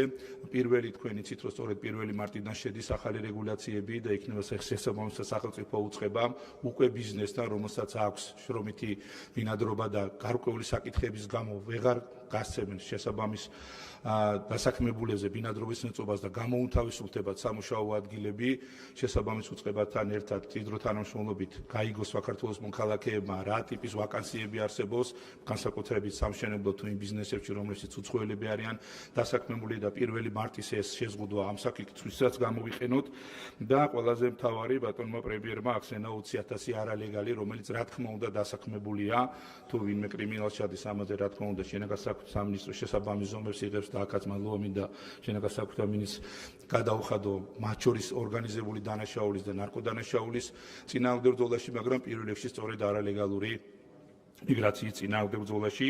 აქაც ფაქტია, რომ 20,000-ზე მეტ სამუშაო ადგილს ნახევარს მინიმუმ ჩვენს მოქალაქეებს ართვენ სწორედ მათ შორის არალეგალი მიგრანტები და აქაც ძალიან მნიშვნელოვანია, რომ იმ სფეროებში, სადაც ისინი არალეგალურად არიან დასაქმებულები, ერთის მხრივ 1 მარტიდან გამკაცრებული პირობებიდან გამომდინარე კანონიერი გახდეს მათი დასაქმება და მეორეს მხრივ შესაბამის მოუწყება აქტიურად ბიზნესთან გამოაცხადოს ვაკანსიები, რომელ ბიზნესს ისი საჭიროებები აქვს. ისევე როგორც ძალიან მნიშვნელოვანია, რომ განათლების რეფორმაზე როცა ჩვენ საუბრობთ და იცით თქვენ, რომ მათ შორის უმაღლეს სასწავლებელში სწორედ სტრომის ბაზრის მიხედვით გამოცხადდება შესაბამისი ადგილები, პროფესიული სწავლებაც ჭიდრო თანამშრომლობით ბიზნესთან გამოაცხადოს. სწორედ ის პროგრამები, რომლებიც მნიშვნელოვანია საჭიროა ჩვენი ქვეყნის მოქალაქეების დასაქმებისთვის. ჩვენ გვახსენებთ შემცირებული უმუშევრობა, თუმცა ფაქტია, რომ ამის პრობლემები არსებობს, ამიტომ კიდევ ერთხელ მინდა ამ ტრიბუნიდან გავაჟღეროთ ჩვენი პოლიტიკური გუნდის ინიციატივა, რომ შეიქმნას სახელმწიფო ბანკი, რომელიც უშუალოდ დააფინანსებს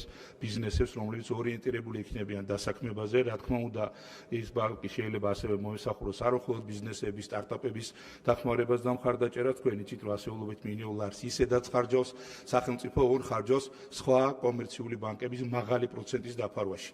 ჩვენ შესაძლებელია ასეთი ბანკის შემთხვევაში ეს მცირე პროცენტები ის, რასაც ისაც იხდის სახელმწიფო პირდაპირ უშუალო ბიზნესებზე გავცეთ და ყველაზე მთავარი, მათ შორის იგივე ოჯახების ხარდაჭერაზე საუბრობ, ფიკუთების სესხებზე და ასე შემდეგ, ყველანაირი პირობა შექმნათ იმისათვის, რომ ჩვენი მოქალაქეები და განსაკუთრებით ახალგაზრდები დარჩნენ ჩვენს ქვეყანაში, ერთის მხრივ ქვეყანაშივე მიიღონ ხარისხიანი განათლება და მეორეს მხრივ ქვეყანაშივე მიიღონ მაღალანაზღაურებადიან ისეთი სამუშაო, რომელიც იქნება მათი ღირსეული ცხოვრებისთვის საჭირო შექმნიან ოჯახებს და დარჩებიან ჩვენს ქვეყანაში.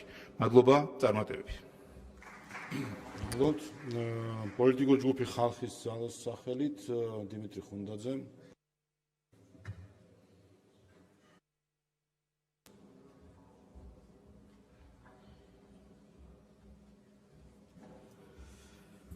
მოგესალმებით კოლეგებო, მივესალმები პრემიერ-მინისტრს, შინაგან საქმეთა მინისტრს, სამთავრობო გუნდს. იმიგრაცია, რაზეც დღეს პრემიერმა ისაუბრა, დემოგრაფიული პოლიტიკის მხოლოდ ერთი ნაწილია. ამ ნაწილში ატეხილი ქარიშხალი არის პირდაპირ მნიშვნელობით ჭიქაში ატეხილი ქარიშხალი და ის, რაზეც პრემიერმა ისაუბრა და რა არგუმენტაცია და მონაცემებიც მოიტანა, მე მას სრულად ვებხრობი. ეს არის უფრო პოლიტიკური ქარიშხალი, ვიდრე პრობლემებზე საუბარი, რა კითხვებიც იყო ავტორების მიერ დასმული. თუმცა მაინც საინტერესო იყო. თუმცა დემოგრაფია ეს არ არის მხოლოდ ერთი მიმართულება, სწორედ ამიტომ გაერო ის პოლიტიკების პოლიტიკა დაღიარა. ეს არის მხოლოდ შობადობის აღწერა და სიკვდილობის თვლა. აქ მოსახლეობის დადაკლება, სახელმწიფო საზღვრები, ადამიანური კაპიტალი, შიდა კონფლიქტები, ერის დაბერება და რა თქმა უნდა მიგრაციული პროცესები არის ერთიან სურათში განსახილველი. საქართველოში დემოგრაფიული პრობლემები იწყება 90-იანი წლებიდან. მას შემდეგ, რაც იყო პოლიტიკური არასტაბილურობა, ეკონომიკური სიდუხჭირე, ჭარბი მიგრაცია და მას შემდეგ, რა თქმა უნდა, დღევანდელი სურათიც არის ასახვა იმ წინა დემოგრაფიული თაობისა, რაც კიდევ ერთხელ დაიწყო 90-იანი წლების შემდეგ. საქართველოს შობადობა არის მნიშვნელოვნად შემცირებული. შედარებისათვის ყველაზე მაღალი შობადობა ქვეყანაში 1961 წელს დაფიქსირდა, როცა 104,000 ახალშობილი გაჩნდა და დღეს 2024 წლის მონაცემით 40,000 ნაკლებია შობადობის მაჩვენებელი. და წლების განმავლობაში 2017 წლიდან ყოველ წელს 1 ან 2,000-ით ეს ციფრი კლებულობს. მოსახლეობის ასაკობრივი სტრუქტურა არის მნიშვნელოვნად დეფორმირებული, რადგან ხანდაზმულთა რაოდენობა მნიშვნელოვნად მაღალი წონით გამოირჩევა ვიდრე ბავშვთა რაოდენობა. ასევე შედარებისათვის მე-20 საუკუნის შუა ხანებში 751,000-ით ჭარბობდა ბავშვების რაოდენობა მოხუცებულთა რაოდენობას. დღეს მხოლოდ 170,000-ით ჭარბობს ბავშვთა რაოდენობა ხანდაზმულთა რაოდენობას. ერი არის დაბერებული, თუმცა აქ ტერმინმა გაიჟღერა გადაბერების, ასეთი ტერმინი უბრალოდ არ არსებობს. ეს არ არის მხოლოდ საქართველოს პრობლემა, მე მოვიტან გერმანიის კანცლერის მერცის ნათქვამსაც, რომ გერმანელს არ შეუძლიათ არმიის გაზდა, რადგან გერმანელები აღარ აჩენენ ბავშვებს. ეს პირდაპირ მნიშვნელობით ჩვენთვისაც, საქართველოსაც არის უსაფრთხოების პირდაპირი ხაზი, რამე თუ თავდაცუნარეობის კუთხით, როდესაც შევსება ჯარის არ ხდება, ისე როგორც სხვა ქვეყნებში, რა თქმა უნდა, ჩვენი რისკები გვაქვს და ამ კუთხითაც ეს საყურადღებო, ისე რომ სახელმწიფო უსაფრთხოების საკითხია დემოგრაფიული ყველა შემადგენელი პრაქტიკულად. ერის დაბერების საკითხი უფრო ნათელი რომ იყოს, როდესაც ქვეყნის 7%-ზე მეტია ხანდაზმულთა რაოდენობა, მაშინ ერი არის დაბერებული შედარებისათვის.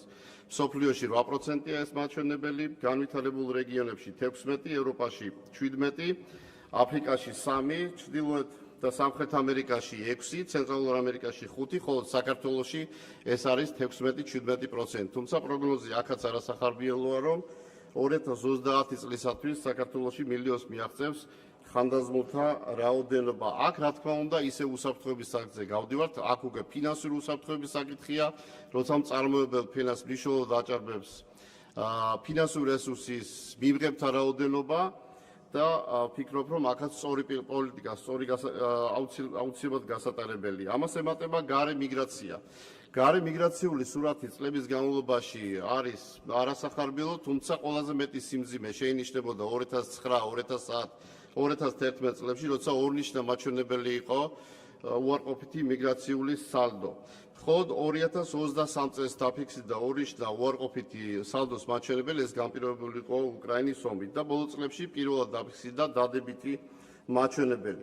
აქაც რა თქმა უნდა, ემიგრაციაში მყოფი ოჯახები ნაკლებად ცდილობენ შვილის სკოლას, ანუ გადავადება ხდება, იმიტომ რომ ისინი პირველ რიგში ცდილობენ, რომ ადგილი დაიმკვიდრონ, თავი დაიმკვიდრონ, ცხოვრების პირობები მოიწყონ და შემდეგ უკვე რა თქმა უნდა დროში მისი ავტომატურად ბავშვის ყოლის გადავადება ხდება.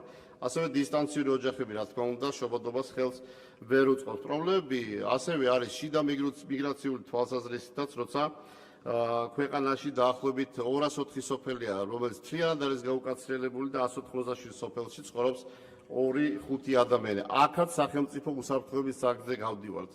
რადგან ძირითადად ეს სოფლები არის სასაზღვრო ზოლში და მესაზღვრეებთან ერთად ადგილობრივი მოსახლეობა უკეთ იცავს საზღვარს.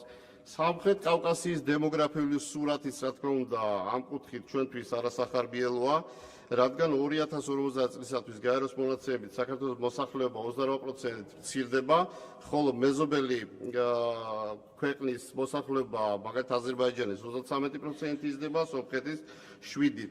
საქართველოს დემოგრაფიულად დაპატარავდა, აქ რა თქმა უნდა, კითხვის ნიშნის ქვეშ ხდება პერსპექტივაში მისი პოლიტიკური დომინანტის ფუნქცია და ესაც რა თქმა უნდა ჩვენთვის პერსპექტიული პოლიტიკურ უსაფრთხოების საკითხი დგება. აქ რეკომენდაციებს მინდა შევეხო პრემიერს აბსოლუტურად ვეთანხმები, რომ საჭიროა დემოგრაფიული პოლიტიკის პოპულარიზაცია და მოსახლეობაში ცნობიერების ამაღლება საქართველოში დემოგრაფიული უსაფრთხოების საკითხებთან და დემოგრაფიულ გამოწვევებთან დაკავშირებით.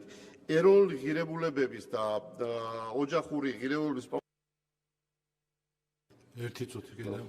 ეს არის მთავარი ინსტრუმენტი, რამე თუ ზოგად სურათი აჩვენებს იმას, რომ შობადობის შემცირვა ძირითადად იმ ქვეყნებშია, სადაც ეროვნული ფასეულობები და ოჯახური ტრადიციების რყევა და სისუსტე შეინიშნება. აქვე სოციალურ პროგრამებთან ერთად უნდა უმაღლეს სასწავლებლებში პრიორიტეტულ მიმართულებებს დაემატოს დემოგრაფიის მიმართულება, რაც გულისხმობს უნივერსიტეტებში პოპულარიზაციას, პოპულაციის გაძლიერებას და ამ მხრივ კვოტების გამოყოფას. დემოგრაფია როგორც საგანი ისწავლებოდებს შესაბამის ფაკულტეტებზე, ასევე სკოლებისთვის მომზადდეს საქართველოს დემოგრაფიული ისტორიის სახელმძღვანელო, თუნდაც დამატებით საკითხავ ლიტერატურად. რა თქმა უნდა, პროპაგანდა მნიშვნელოვანია, ეროვნული და ოჯახური ფასეულობების გაძლევა მნიშვნელოვანია, მაგრამ ასევე რა თქმა უნდა, სოციალური პაკეტი, რომელიც არსებობს, ის კიდევ უფრო მეტად უნდა დაიხვეწოს და ერთიან კომპლექსში ჩვენ უნდა პირველ რიგში შევძლოთ დემოგრაფიული კრიზისის შეჩერება. ეს უკვე იქნება მაღალი ეფექტი, მაგრამ თუ ამ კუთხით არ იქნება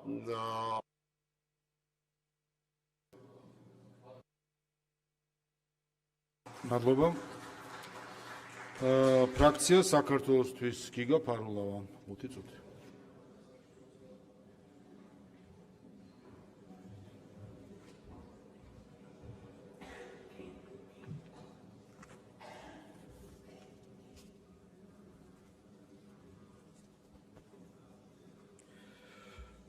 მოგესალმებით. ქვეყანაში გაზრდილი მიგრაციის საკითხი რომ პრობლემაა, ეს ყველამ ვიცით. ბატონო ირაკლი, თქვენ რაც არ უნდა ციფრებზე ისაუბროთ და აიცადოთ ამ პრობლემის გაქარწყლებას, ჩვენი საზოგადოება, მოქალაქეები ამ პრობლემას თვალნათლით ხედავენ და ყოველდღიურად გრძნობენ ცხოვრებაში.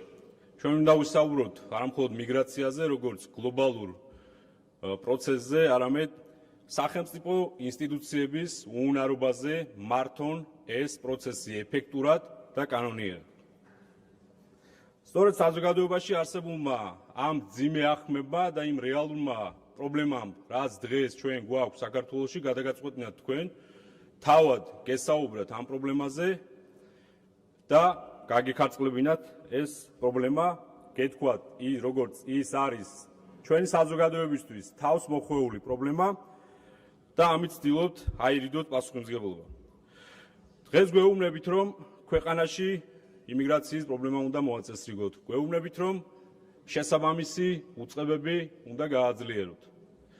საზოგადოებას ძალიან კარგად ახსოვს თქვენი გუნდის მიერ, ოცნების გუნდის მიერ ერთ თვეში შექმნილი ქვეყნის განვითარების 10 წლიანი გეგმა თქვენი წინამორბედის მიერ. თქვენ დღეს გამოსვლისას თავად აღნიშნეთ, რომ მიგრაციის სტრატეგიაც არაეფექტურია და ვერ პასუხობს არსებულ პრობლემებს.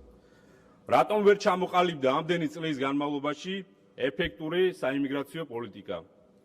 რატომ არ არსებობს ეფექტური მონიტორინგის სისტემა ქვეყანაში მყოფ უცხოელებზე? როდესაც თქვენ პრეტენზია გააქვთ თქვენს გუნდს ეროვნულ ღირებულებების დაცვაზე, შეგახსენებთ ქართულ მიწას, რომელიც თქვენ, როგორც თავად განაცხადეთ, გადაეცით არაბულ კომპანიას საინვესტიციოდ. დღეს რა არის დემაგოგია? თავად განაცხადეთ, არაბულ კომპანიას გადაეცით საინვესტიციოდ ქართული მიწები. ჩვენ კიდევ ერთხელ ვაცხადებთ, ჩვენ არ ვართ ინვესტიციების წინააღმდეგი. ინვესტიციები ჭირდება ჩვენს ქვეყანას. მაგრამ დღემდე მიუხედავად ჩვენი მოქალაქეების იმ ნეგატიური დამოკიდებულებისა და დიდი ინტერესისა, რომ გასაჯაროვდეს მნიშვნელოვანი დეტალები ამ საინვესტიციო პაკეტის, დღემდე საზოგადოებისთვის რჩება ბუნდოვანი. კიდევ ერთხელ ვამბობთ, არ ვართ ინვესტიციების წინააღმდეგი, შესაბამისად გაასაჯაროვეთ თუ რატომ და როგორ მოხდა არაბული კომპანიისთვის ამ კონკრეტული საინვესტიციო მიწის გადაცემა. და სწორედ ერთ-ერთი მიზეზი, რატომაც დღეს თქვენ აქ ხართ და საუბრობთ, რომ ეს იმიგრაციის თემა არის თავსმოხვეული პრობლემა, არის სწორედ ეს საინვესტიციო პაკეტი, რაზეც კიდევ ერთხელ ვამბობთ, რომ საზოგადოებას მნიშვნელოვანი და არგუმენტირებული კითხვები აქვს. როდესაც მიგრაციაზე ვსაუბრობთ, პარალელურად აუცილებლად უნდა შევეხოთ მნიშვნელოვან საკითხს, კოლეგებიც გამოეხმაურნენ ამ საკითხს, ეს ეხება ჩვენს ემიგრაციას. ქვეყანაში მკვეთრად გაზრდილია ემიგრანტთა რაოდენობა. ქართველები სიდუხჭირის, უმუშევრობის, მძიმე სოციალური პირობების გამო გადიან ქვეყნიდან. ისინი არ მიდიან თავისი არჩევანით, ისინი მიდიან იძულებით არსებული სოციალურ-ეკონომიკური პოლიტიკის და გამომდინარე. ციფრები 2021 წლის შემდეგ ქვეყნიდან წმინდა გასვლამ ემიგრაციას მინუს იმიგრაცია 160,000 მოქალაქე შეადგინა. ახალგაზრდები გარბიან უკეთესი მომავლის საძიებლად. შობადობა ნაკლებია, გარდაცვალება მეტი, ამაზე თქვენც ისაუბრეთ. ეს არის დემოგრაფიული კატასტროფა. იცით რატომ ხდება ეს კატასტროფა? ქვეყანაში გვყავს 180,000 ადამიანი, რომელიც 600 ლარზე ნაკლებს ხელფასს იღებს. სწორედ ამიტომ დავაინიცეთ რამდენიმე რაღაც გარკვეული პერიოდის უკან ჩვენ მინიმალური ხელფასის დაკანოება, რომელიც თქვენმა გუნდმა უარყო და არ მიიღო.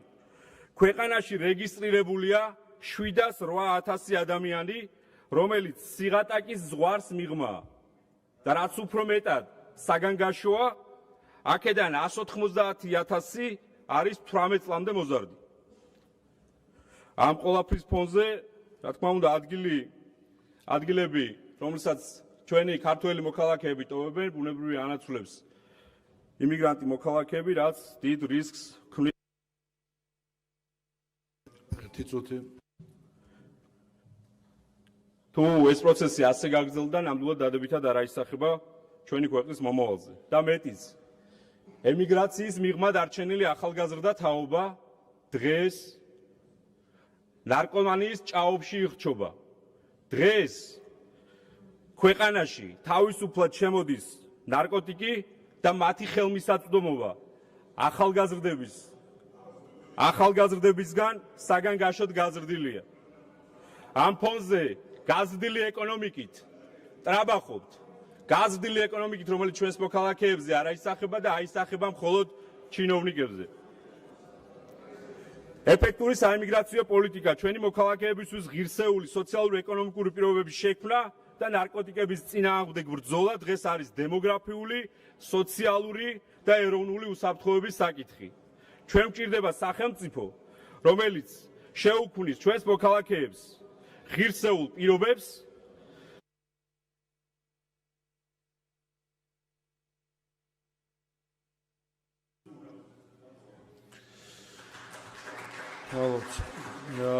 ფრაქცია ქართული ოცნების სახელით ფრაქციის თავმჯდომარე ირაკლი კირცხალია 5 წუთი.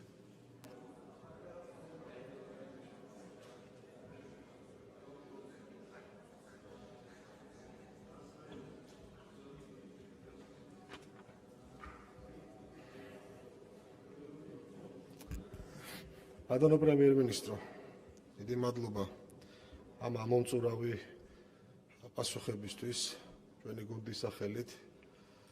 დარწმუნებული ვარ საზოგადოებამ კიდევ ერთხელ არგუმენტირებულად, ციფრებით, ფაქტებზე დაყრდნობით მოისმინა იმ ძალიან აქტუალურ საკითხებთან მიმართებით თქვენი პასუხები, რაც მოვისმინეთ დღეს. რაც შეეხება მე, როდესაც გამოვედი პირველად დღეს, სანამ თქვენ მობრძანდებოდით ტრიბუნასთან, ვახსენე, რომ მაქსიმალური კოორდინაციით მუშაობს საკანონმდებლო ორგანო და აღმასრულებელი ხელისუფლება და ვაფიქსირებ ჩვენი გუნდის სახელით, რომ ამ გამოწვევასთან და ნებისმიერ ზოგადად გამოწვევასთან მიმართებით, რაც ეხება ჩვენ ქვეყანას და ჩვენი ქვეყნის ინტერესებს და ჩვენი ქვეყნის უსაფრთხოების ინტერესებს, ჩვენ მაქსიმალურად მზად ვიქნებით საკანონმდებლო კუთხით, როგვერთში დაუდგეთ ყველა მნიშვნელოვან ინიციატივას, რომელიც იქნება გამოწვეული რომელიმე სხვადასხვა აქტუალური გამოწვევიდან უახლეს სოფლიოში. რაც შეეხება ჩემს წინა გამოსვლას, არ შემიძლია არ გამოვხმაურო მეგობრებო, აი გულწრფელად მიმართავ ფრაქცია საქართველოსთვის წევრებს გულწრფელად შეება შტაბ-ბეჭდილება, რომ უბრალოდ არ გისმენიათ დღეს პრემიერ-მინისტრის გამოსვლისთვის. დარწმუნებული ვარ, არა მხოლოდ მე მრჩება ეს შტაბ-ბეჭდილება. იმიტომ რომ როდესაც პირველი დავიწყოთ, როდესაც საუბრობთ ოჯახურ ღირებულებებზე, კითხვას ვსვამთ არასრულწლოვანთა დაცვის კანონზე, როდესაც აქ მუშაობდით, თქვენ პირდაპირ მნიშვნელობით გაიქეცით. ვერც უარყვეთ, ვერც დაადასტურეთ და უბრალოდ გაიქეცით, დარბაშიც არ ყოფილხართ სამარცხვინოთ. სწორედ ამას ვამბობ, ალბათ თან ასევე შტაბ-ბეჭდილებამ რჩება, რომ სიამოვნებთ, რომ გახსენებთ და კი ბატონო შეგახსენებთ ყოველთვის რას წარმოადგენთ და რა ძალას წარმოადგენთ. იმიტომ გაიქეცით, რომ გითხრეს, გაიქეცით და არ შეხვიდეთ ამ თემაში პოლემიკაში. დღეს გამოხვედით და თურმე გული შეგტკივათ და აქ საუბრებით დემოგრაფიაზე და ოჯახურ ღირებულებებზე. დღეს გაგახსენათ ეს ყველაფერი. მაგრამ რა გასაკვირია, როდესაც თქვენი თანამოაზრეები და გუშინ გითხარით, თქვენ ხართ ის დარჩენი, რომელიც შემოხვედით იმ სცენარიდან, ვინც გარეთ დარჩა, ისინი დღეს გადაგებენ, ვინც ომს ითხოვდა აქ რუსთაველის გამზირზე, დღეს მშვიდობას გადაგებდნენ. თქვენ ოჯახურ ღირებულებებზე კანონის განხილვას გაურბიხართ, დღეს ოჯახურ ღირებულებებზე გადაგებთ. ეს არის თქვენი სახე. ეს არის დავალებები, რაც მოგდით. სხვას ვერაფერს ვერ დავარქვევთ ამ ყველაფერს. რაც შეეხება ბატონი ფარულავა გამოვიდა და დღეს დილით ან ტელევიზორი მაინც არ ჩართეთ, ბრიფინგს მაინც არ უყურეთ, ან ზოგადად შინაგან საქმეთა მინისტრი გვესწრება და ბატონი გეკა გელაძეროზის დარბაზში და ესეთ განცხადებას აკეთებ ნარკოტიკებთან მიმართებით და ნარკოლიგარებთან მიმართებით, შეგახსოვთ 97 პირია დღეს დაკავებული პირო. მაგალითად, აი ესეთ რაღაცას რო აკეთებთ, მაგიტომ ამბობ, რომ არც უფიქრდებით, საერთოდაც სრულიად კონტექსტიდან მოწყვეტილად გამოდიხართ და რასაც გეუბნებით და გიმეორებთ და გაგიმეორებთ კიდევ ერთხელ. უბრალოდ კითხულობთ რაღაც დაწერილ ტექსტს და მესიჯს. ამის მეტი რა უნდა ვთქვა, საზოგადოებისთვის მიმინდია დანარჩენზე ყველაფრის შეფასება და პასუხის გაცემა. თუმცა კიდევ ერთხელ, პასუხი თქვენ საზოგადოებამ გაგცათ ადგილობრივი თვითმმართველობის არჩევნებზე 1 წლის თავზე საპარლამენტო არჩევნების შემდეგ. რაც შეეხება შემაჯამებლად კიდევ ერთხელ ბატონო პრემიერო, სად ვართ თქვენ ახსენეთ ასევე თქვენს პასუხში IT ბინადრობებთან დაკავშირებით სჭირდება რეგულირება, ამასაც აუცილებლად გავითვალისწინებთ და ქონდა ამაზე საუბარი. მოკლედ, სრული მზაობა ჩვენი პოლიტიკური გუნდის მხრიდან, რომ ამ ძალიან მზარდ გამოწვევას და მნიშვნელოვან გამოწვევას ძალიან კაფიოდ და ეფექტურად უპასუხოთ. დიდი მადლობა. მადლობა, დასკვნით სიტყვა თუ გსურთ, თოთ ბატონ პრემიერ-მინისტრ ტრიბუნასთან დასკვნითი სიტყვით.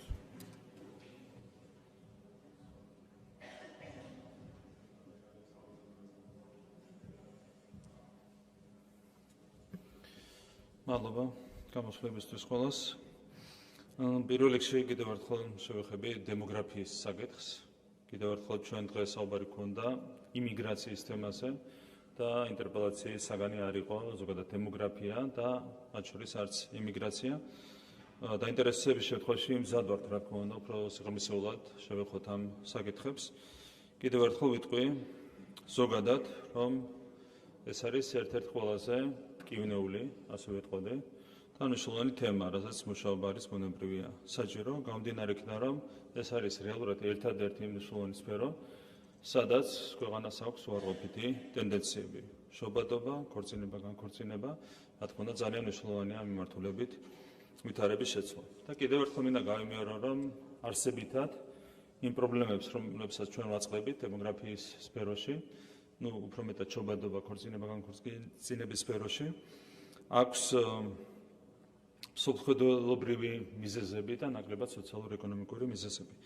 და ამას ადასტურებს მათ შორის, როგორც უკვე თქვი, შობადობის სტატისტიკა, რომელზეც უკვე ვისაუბრე და კონკრეტული ციფრები მინდა წარმოგიდგინოთ, ამასთან დაკავშირებით, მცირე გადახვევა ინტერპელაციის სასკუთში ნარსიდან. რაც შეეხება მესამე და შემდგომ შვილს. აქ გვაქვს ესეთი სტატისტიკური მონაცემები. 2012 წელს მესამე და შემდეგი შვილი იბადებოდა საქართველოში, დაიბადა 7850 2012 წელს. 2014 წელს გაიზარდა ეს მაჩვენებელი 2014 წლამდე და 2014 წელს დაიბადა 11014 ბავშვი, მესამე და შემდეგი შვილი. და ამის შემდეგ 2014 წლიდან ჩვენ ვინარჩუნებთ ამ გაზრდილ, მკვეთრად გაზრდილ მაჩვენებელს და უფრო მეტიც. რომ ავიღოთ 2024 წლის მონაცემები, 2014 წლის მონაცემებთან შედარებითაც არის გაზრდილი და 2024 წლის მაჩვენებელია 11457. ანუ კიდევ ერთხელ 2012 წელს მესამე და შემდეგი შვილი დაიბადა 7850, 2014 წლისთვის იყო მკვეთრი ზრდა, 11014 ბავშვამდე გაიზარდა და იმის მერე კიდევ გაიზარდა 11457 ბავშვამდე. ეს ნიშნავს რას, რომ კიდევ ერთხელ სოციალურ-ეკონომიკური მიზეზი ნაკლებად აქვს, ყველაზე მეტად თუ სადმე აისახებოდა სოციალურ-ეკონომიკური მიზეზები, შობადობაზე ესქნებოდა მესამე და შემდეგი ბავშვი და ბუნებრივია ეს მაჩვენებლები მიანიშნებს იმაზე, რომ მიზეზები არის არსებითად სოფლმხედველობრივი. რაც შეეხება პირველი და მეორე შვილის სტატისტიკას, აქ არის ზუსტად ძალიან მძიმე ტენდენციები, რაც მიანიშნებს იმაზე, რომ კიდევ ერთხელ სოფლმხედველობრივია მიზეზები, რაც დაკავშირებულია შობადობის შემცირებასთან. 2014 წელს საქართველოში დაიბადა 26355 ბავშვი. ან კიდევ ერთხელ შეგახსენებთ, რომ ზრდა გვაქვს მესამე და შემდეგი შვილის შემთხვევაში, რაც შეეხება პირველ შვილს. 2014 წელს დაიბადა 26355 ბავშვი და 2024 წელს დაიბადა 14156 ბავშვი. არის კატასტროფული ტენდენცია, თითქმის განახევრებულია მაჩვენებელი პირველი შვილის შემთხვევაში. და მსგავსი მაჩვენებელი გვაქვს მეორე შვილის შემთხვევაში. 2014 წელს დაიბადა 23171 ბავშვი და 2024 წელს 13323 ბავშვი. ანუ წარმოიდგინეთ, უცნაურიც არის ეს სტატისტიკა. პირველი და მეორე შვილის შემთხვევაში არის თითქმის განახევრებული მაჩვენებლები, მაშინ როდესაც მესამე და შემდეგი შვილის შემთხვევაში მაჩვენებელი არის გაზრდილი.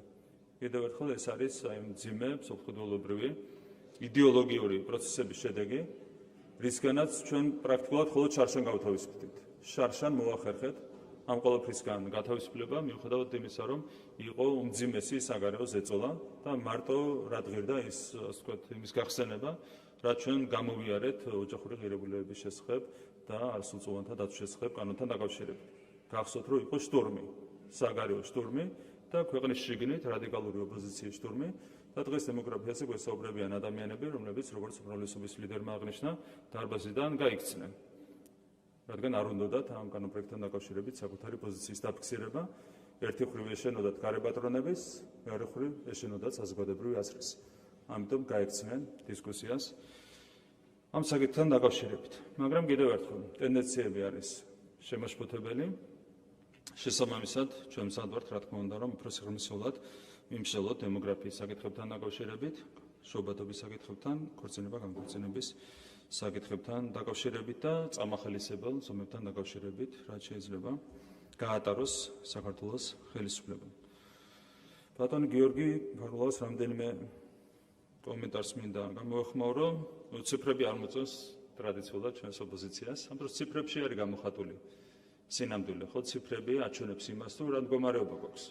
მათ შორის მე მოვიტანე აქ ის ციფრები, რომლებიც კონკრეტული მიმართულებით უარყოფით სინამდვილეზე მიანიშნებს, მაგრამ არის ციფრები, რომლებიც ადასტურებს, რომ ის სპეკულაციური განცხადებები, რომლებიც ჩვენ გვესმოდა მიგრაციასთან დაკავშირებით, არაბიზაციასთან დაკავშირებით დაიშენდა, აღარ მინდა შევიდე კიდევ ერთხელ დეტალებში, იყო თავიდან ბოლომდე სპეკულაციები და არ ქონდა არავითარი საფუძველი. ციფრები ადასტურებს ზუსტად ამას. როგორც ციფრები ადასტურებს იმას, რომ გვაქვს შობადობის კუთხით მძიმე ტენდენციები, ასევე ციფრები ადასტურებს იმას, რომ საქმე ისე არაა, როგორც რადიკალური ოპოზიცია ამ ყველაფერზე საუბრობთ. ამიტომ ციფრები არის მნიშვნელოვანი საფუძველი დასკვნების გაკეთებისთვის და ამიტომ ვისაუბრე მე ფართოდ შესაბამის მონაცემებთან დაკავშირებით, რაც შეეხება მართვის უუნარობას და პასუხისმგებლობის არიდებას. ჩვენ ზუსტად ჩვენი მხრიდან ვაინიცირებთ შესაბამის საკითხებს. ოპოზიციის მხრიდან ინიციატივებიც არ მოდის, არც გულისხმობ რადიკალურ ნაწილს, ბუნებრივია, პარლამენტის შიგნით თუ პარლამენტის გარეთ.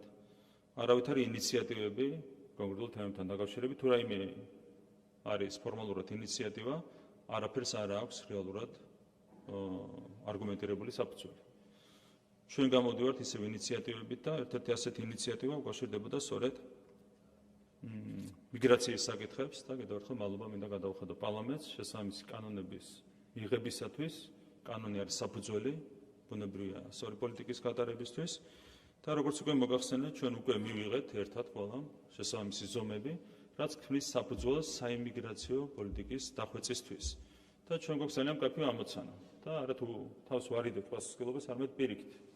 ჩვენ თვითონ საუბრობთ, როგორც იტყვიან, პროაქტიულად ჩვენს პასუხისმგებლობასთან დაკავშირებით და გამოდივართ კონკრეტული ამოცანით, რომ რამდენიმე წელიწადში გავანულოთ საქართველოში უკანონო მიგრაცია. და როგორც უკვე ითქვა, წლევანდელი სამიზნე მაჩვენებელი არის 4000 უკანონო მიგრანტის გაძევება, რაც მოგცემს იმის საშუალებას, რომ რამდენიმე წელიწადში მთლიანად აღმოფხვრათ საქართველოში უკანონო მიგრაციის პრობლემა. ამას კიდევ ერთხელ ემატება სხვა ზომები, როგორც არის საზღვრის კონტროლის გამკაცრება, კანონმდებლობის კიდევ უფრო მეტად დახვეწა და ამ შემდეგ. შესაბამისად, არა თუ თავს ვარიდეთ პასუხისმგებლობას, არამედ პირიქით ჩვენ თვითონ ჩვენ ინიციატივით საუბრობთ იმ პასუხისმგებლობაზე, რომელთაც უნდა ვიმოქმედოთ შემდეგი წლების განმავლობაში.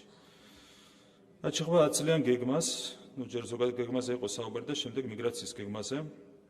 უბრალოდ მინდა შეგახსენოთ, რომ მიგრაციის 10 წლიანი გეგმა დამტკიცდა იმ დროს, როდესაც თქვენი პარტიის ლიდერი გახდათ მთავრობის მეთაური. ეს ის გეგმა, რომელიც დავიწყოთ, თუმცა არ დამიწუნებია იმის გამო, რომ თქვენი პარტიის თავმჯდომარის ლიდერობით დამტკიცდა, დავიწყოთ იმიტომ, რომ რეალურად არ პასუხობს თანამედროვე გამოწვევებს. რაც შეეხება მიგრაციას, ხო, დემოგრაფიაზე ვისაუბრეთ, რომ არის მძიმე ტენდენციები, რაც შეეხება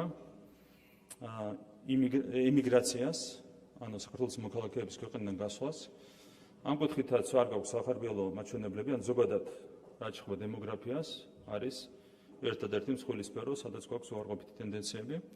და მაჩვენებლები არ არის სახარბიელო, თუმცა შარშან ქონდა დამოუკიდებელი სტატისტიკა. პირველად მოხდა 2020 წლის შემდეგ, ისე რომ საქართველოში დაბრუნებული მოქალაქეების რაოდენობამ გადააჭარბა საქართველოსთან გასული მოქალაქეების რაოდენობას. დიდი სხვაობა არ იყო, 1000 მოქალაქეზეა საუბარი, თუმცა პირველად ფიქსირდა ასეთი მაჩვენებელი, ანუ 1000 მოქალაქით მეტი დაბრუნდა საქართველოში, ვიდრე ქვეყნიდან გავიდა. ეს არის, რა თქმა უნდა, მცირე გაუმჯობესება, თუმცა გარკვეული ოპტიმიზმის საფუძველს გვაძლევს. ჩვენ ვფიქრობთ, რომ ეკონომიკური ზრდის გაგრძელებასთან ერთად ეს ტენდენციები კიდევ უფრო მეტად გაუმჯობესდება. ამ შემთხვევაში ეკონომიკური ზრდა არის ერთ-ერთი ფაქტორი, რომელიც აუმჯობესებს დემოგრაფიულ ტენდენციებს. შესაბამისად, იმედი გვაქვს, რომ მომდევნო წლების განმავლობაში ეს დადებითი დინამიკა გაგრძელდება. რაც შეეხება იმას, თუ როგორია სოციალური მდგომარეობა ქვეყანაში, ითქვა, რომ 70,000 თუ არ ვცდები, იღებს 600 ლარზე ნაკლებ ხელფასს. და ითქვა, რომ 7-800 ცხოვრობს სიღატაკის ზღვარს მიღმა, ციტირებ, და აქედან 190,000 არის 18 წლამდე ბავშვი. აქ მინდა დავაზუსტო მონაცემები, რაც შეეხება სიღარიბის მაჩვენებლას. პირველ რიგში უნდა ითქვას, საიდან დავიწყეთ 2012 წელს. ვითარება იყო უმძიმესი, 1,100,000-ზე მეტი ადამიანი ცხოვრობდა სიღარიბის ზღვარს მიღმა საქართველოში. 1,100,000-ზე მეტი, 30% იყო ზუსტად სიღარიბის მაჩვენებელი საქართველოში, რომელიც უკვე 2020 წლისთვის იყო შემცირებული დაახლოებით 21%-მდე, 21,3% იყო თორსების ზუსტად სიღარიბის მაჩვენებელი 2020 წელს და მას შემდეგ გასული 4 წლის განმავლობაში 2020 წლის ჩათვლით სიღარიბის მაჩვენებელი შემცირდა 9,4%-მდე. ანუ კიდევ ერთხელ საქართველოში ცხოვრობდა 1,100,000-ზე მეტი ადამიანი სიღარიბის ზღვარს მიღმა და ეს მაჩვენებელი არის შემცირებული 350,000-მდე ჩვენი ხელისუფლების პირობებში. და კიდევ ერთხელ განსაკუთრებით გამორჩეული იყო ამ კუთხით ბოლო რამდენიმე წელიწადი 4 წლიანი მონაცემებით, 25-ის მონაცემი ჯერ არ არის გამოქვეყნებული, დაზუსტებული. 4 წელიწადში ჩვენ მოახერხეთ სიღარიბის განახევრება ჩვენს ქვეყანაში, ეს იყო ეკონომიკური, სწრაფი ეკონომიკური ზრდის შედეგი. ზრდის საშუალო მაჩვენებელი ბოლო 5 წლის განმავლობაში იყო 9,3%. ჩვენ ამ კუთხით ვართ ლიდერი ევროპის კონტინენტზე და რეგიონში. მთლიანად და ამას შეამცირა საქართველოში სიღარიბე. კიდევ ერთხელ 1,100,000-ზე მეტი იყო სიღარიბის ზღვარს მიღმა და არის 350,000 ადამიანი. რაც შეეხება 7-800 ადამიანს, ეს არიან ის ადამიანები, რომლებიც არიან სოციალური შემწეობის მიღებთა ბაზაში დარეგისტრირებული, იღებენ უпроსორად სოციალურ შემწეობას, სოციალურ დახმარებას და ეს ერთ-იგივე არ არის. ანუ 7-800 არნიშნავს იმას, რომ ყველა ეს ადამიანი არის სიღარიბის ზღვარს მიღმა. კიდევ ერთხელ არსებობს საერთაშორისო მეთოდოლოგიით დათვლილი სტატისტიკა, მსოფლიო ბანკის მეთოდოლოგიით დათვლილი სტატისტიკა, რომლის მიხედვითაც სიღარიბის ზღვარს მიღმა საქართველოში ცხოვრობს 350,000 ადამიანი. კიდევ ერთხელ, როდესაც თქვენი პარტიის თავმჯდომარე იყო მთავრობის მეთაური, მაშინ ეს მაჩვენებელი იყო დაახლოებით 800,000, მაგრამ ვერავინ უსაყვედურებდა ვერც მას. ბუნებრივია სიღარიბის ამაჩვენებლას 800,000 ადამიანი ცხოვრობდა 2020 წელს სიღარიბის ზღვარს მიღმა, მას ვერავინ ვერ უსაყვედურებდა, იმიტომ რომ მაშინ ჩვენმა ხელისუფლებამ მთლიანობაში 30%-დან შევამცირეთ ეს მაჩვენებელი 21,3%-მდე. და იმის შემდეგ უკვე 2020 წლის შემდეგ დაიწყო სწრაფი ეკონომიკური ზრდა და მოახერხეთ ამ მაჩვენებლის შემცირება 9,4%-მდე. კიდევ ერთხელ მთლიანობაში 1,100,000-დან ჩამოსულია ეს მაჩვენებელი 350,000-მდე. რაც შეეხება სოციალური შემწეობის მიღებთა ბაზას, ეს ბაზა საჭიროებს გადახედვას. გამომდინარე იქიდან, რომ ერთგვარი მორატორიუმი იყო კოვიდის დროს გაიზარდა 2020 წელს სოციალური დახმარების მიღებთა რაოდენობა, მას შემდეგ ერთგვარი ასე ვთქვათ მორატორიუმი მოქმედებდა ბაზის გადახედვაზე. რეალურად ბაზა არის გადასახები. არ შეიძლება გაიზარდოს სოციალური დახმარების მიღებთა რაოდენობა იმ პირობებში, როდესაც სიღარიბე არის განახევრებული. ჩვენ ერთგვარი პირველადი ანალიზი ჩავატარეთ და გამოვლინდა, რომ მაგალითად მხოლოდ 8% სოციალური დახმარების მიღებთა შორის არის ისეთი ადამიანი, რომელიც არის შეძლებული. ანუ არათუ სიღარიბეზე უკეთესი მაჩვენებელი აქვს, შეძლებულია ამ 7-800-დან 8% დაახლოებით. ეს არის პირველადი ანალიზი, რომელიც ჩავატარეთ. რა თქმა უნდა, სოციალური შემწეობის მიღებთა ბაზა საჭიროებს გადახედვას, რაც არსებითად არ მოხდარა 2020 წლის შემდეგ. ბუნებრივია, ეს არის მთავრობის ერთ-ერთი პრიორიტეტი და ამოცანა. და რაც შეეხება ნარკოტიკებს, მე ვფიქრობ, რომ ნარკოტიკები ნამდვილად არ არის გასული რამდენიმე თვის მონაცემის გათვალისწინებით ოპოზიციის ძლიერი მხარე. როდესაც აქ ითქვა, რომ ფარულობს თითქოს ხელისუფლება ნარკოტიკებს, არც ერთი ხელისუფლება, რომელიც ფარულობს ნარკოტიკულ დანაშაულს, ციხეში არ უშვებს 2300 ნარკორეალიზატორს 5 თვის განმავლობაში. 2300 ნარკორეალიზატორი გაუშვით ციხეში 5 თვის განმავლობაში. აი ეს არის ჩვენი პასუხი მარტო სპეკულაციაზე, რომელიც დღეს ბოდიში 8 თვის განმავლობაში, 8 თვის მაჩვენებელია, რომ არ მოვიტყუოთ, 8 თვის განმავლობაში ციხეში გაუშვით 2300 ნარკორეალიზატორი. ეს არის ძალიან მარტივი პასუხი სპეკულაციაზე და ჩვენ გვაქვს მარტივი ამოცანა, აქ გვინდა გარდამტეხი ცვლილებების მიღწევა. თვითონ დანაშაულთა ბრძოლის კუთხით ეს შედეგები მიღწეულია ამის გარდა. რეალიზატორების დაკავების გარდა. ასევე მინდა შეგახსენოთ, რომ ჩვენ ვებრძოდით სხვა ფორმით, ეგრეთ წოდებული ლეგალური ფორმით ნარკოტიკების რეალიზაციის პრაქტიკასაც და სწორედ ამისათვის აიგრძალა კერძო სუბიექტების მიერ ფსიქოტროპული მედიკამენტების შემოტანა ჩვენს ქვეყანაში და ასევე აიგრძალა კერძო სუბიექტების მიერ ჩანაცვლებითი თერაპიის განხორციელება, რაც რეალურად ეჭვი გვაქვს, რომ გამოიყენებოდა ნარკოტიკების ლეგალური რეალიზაციისთვის. ეს პრაქტიკაც მთლიანად ჩაიკეტა. მე კიდევ ერთხელ არ მინდა ძალიან ბევრი მადლობას გავამივიდეს, მაგრამ არ შემიძლია აქ კიდევ ერთხელ შეგასაგებია მინისტრს არ გადავუხადო. განსაკუთრებული მადლობა. რომელმაც ნამდვილად გადამჭრელი ზომები მიიღო ნარკოტიკული დანაშაულის წინააღმდეგ. დღევანდელი დღეც ამის დასტურია, მარტო დღეს 97 პირი იქნა დაკავებული, მათგან უდიდესი უმრავლესობა არიან სწორედ ნარკოტიკულ დანაშაულში ჩართული პირები, ნარკორეალიზატორები. ეც მინდა შევეხდე დაბადების დღის მილოცვას, ბატონ ლევან ჟორჟოლიას მინდა მილოცვა დაბადების დღე. მთავრობის ადმინისტრაციის ხელმძღვანელოსთან აქვე ვისარგებლებ შემთხვევით და ერთი რამ მინდა აღვნიშნო. ჩვენ ასევე, როგორც ნარკოტიკების შემთხვევაში, ორგანიზებული დანაშაულის შემთხვევაში, იმიგრაციის შემთხვევაში მივიღეთ გადამჭრელი ზომები. გადამჭრელი ზომები მივიღეთ ასევე მართვის სისტემის მოწესრიგების მიმართულებით და კორუფციასთან ბრძოლის მიმართულებით. და ამ ყველაფერში განუზომელი როლი აქვს ლევან ჟორჟოლიას, როგორც მთავრობის ადმინისტრაციის ხელმძღვანელოსთან, მას მინდა ამისათვის განსაკუთრებული მადლობა გადავუხადო. და ამ ნოტაზე რო გავაგრძელოთ, ბატონ ბიზინავიანიშვილს მინდა მივულოცო დაბადების დღე და 70 წლის იუბილე. როდესაც გარდატეხაზე და გარდამტეხ ცვლილებებზე არის საუბარი, შეუძლებელია არ ვისაუბროთ ბატონ ბიზინავიანიშვილის გარდამტეხ როლზე ჩვენი ქვეყნის ცხოვრებაში.